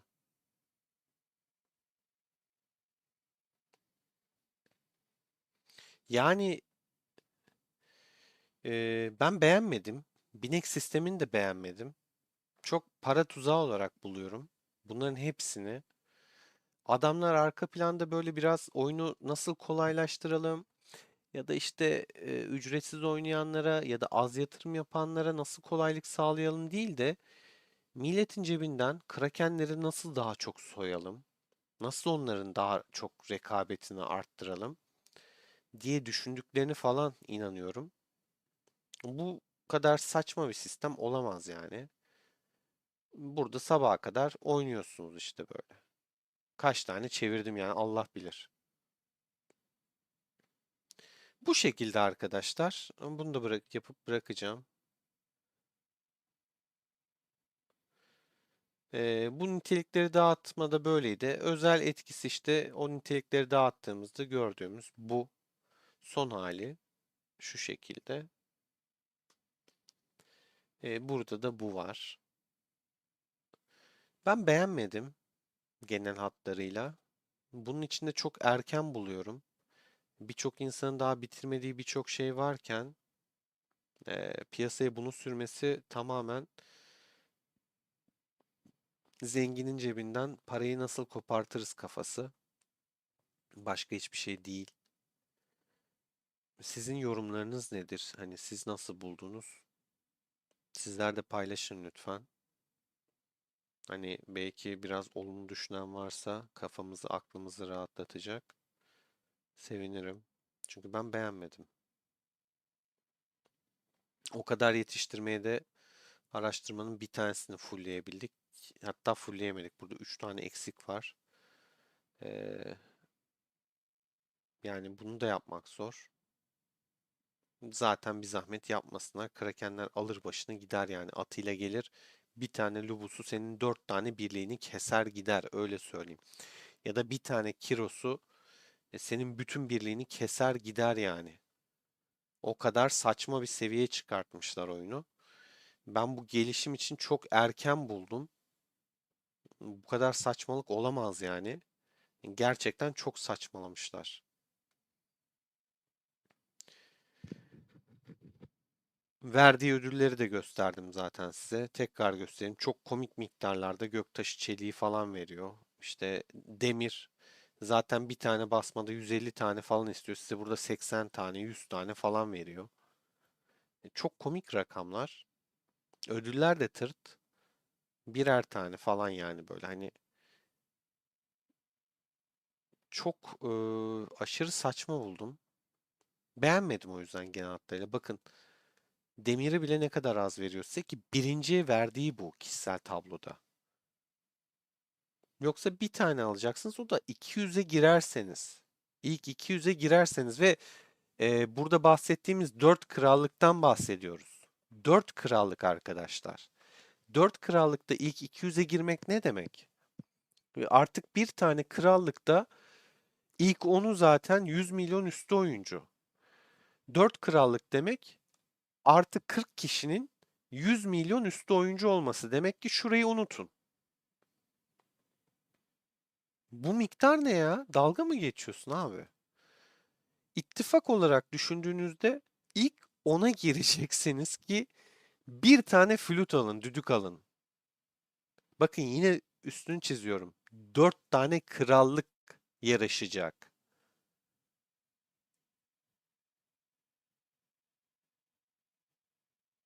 Daha test serverında bile ittifak dördüncü anasını satayım ki 50 kişi var yani bizde.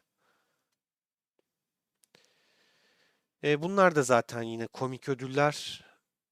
Krallık dördüncü olduğunda sonuncu olursan 2000. Yani hani yarışmasan da olur diyor sana. Baktın zaten kötü senin krallığın, hiç uğraşma abi. Vereceği bir şey yok ki zaten. Sana her türlü bunu verecek. 4 kişi yarışıyorsun. Verdiğine bak. Çok komik ya, gerçekten komik. Bize ne verecek mesela? Birinci sıradayız krallık olarak. Ünvan verecek 15 günlük. Allah razı olsun. Destansı zaten o da.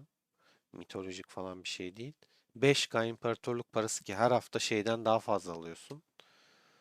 Yani ben bir haftamı şunun için harcamam. Oyunun gidişatını beğenmiyorum. Açık ve net söyleyeyim. Gidişatı hiç beğenmiyorum. Ee, Yayının başında da dediğim gibi eyvallah Murat. Playsel'de olan sponsorluğumuz da bitti ama bitmeden önce bugün sizler için, yani bitiyor. Sizler için çekiliş düzenliyorum. En azından 10 kişi 300'er TL'den toplam 3000 TL çekilişe katılıp şansınızı yakalayabilirsiniz. Ama genel olarak oyunun gidişatını beğenmiyorum. Haberiniz olsun. Yeterince konuştuk arkadaşlar.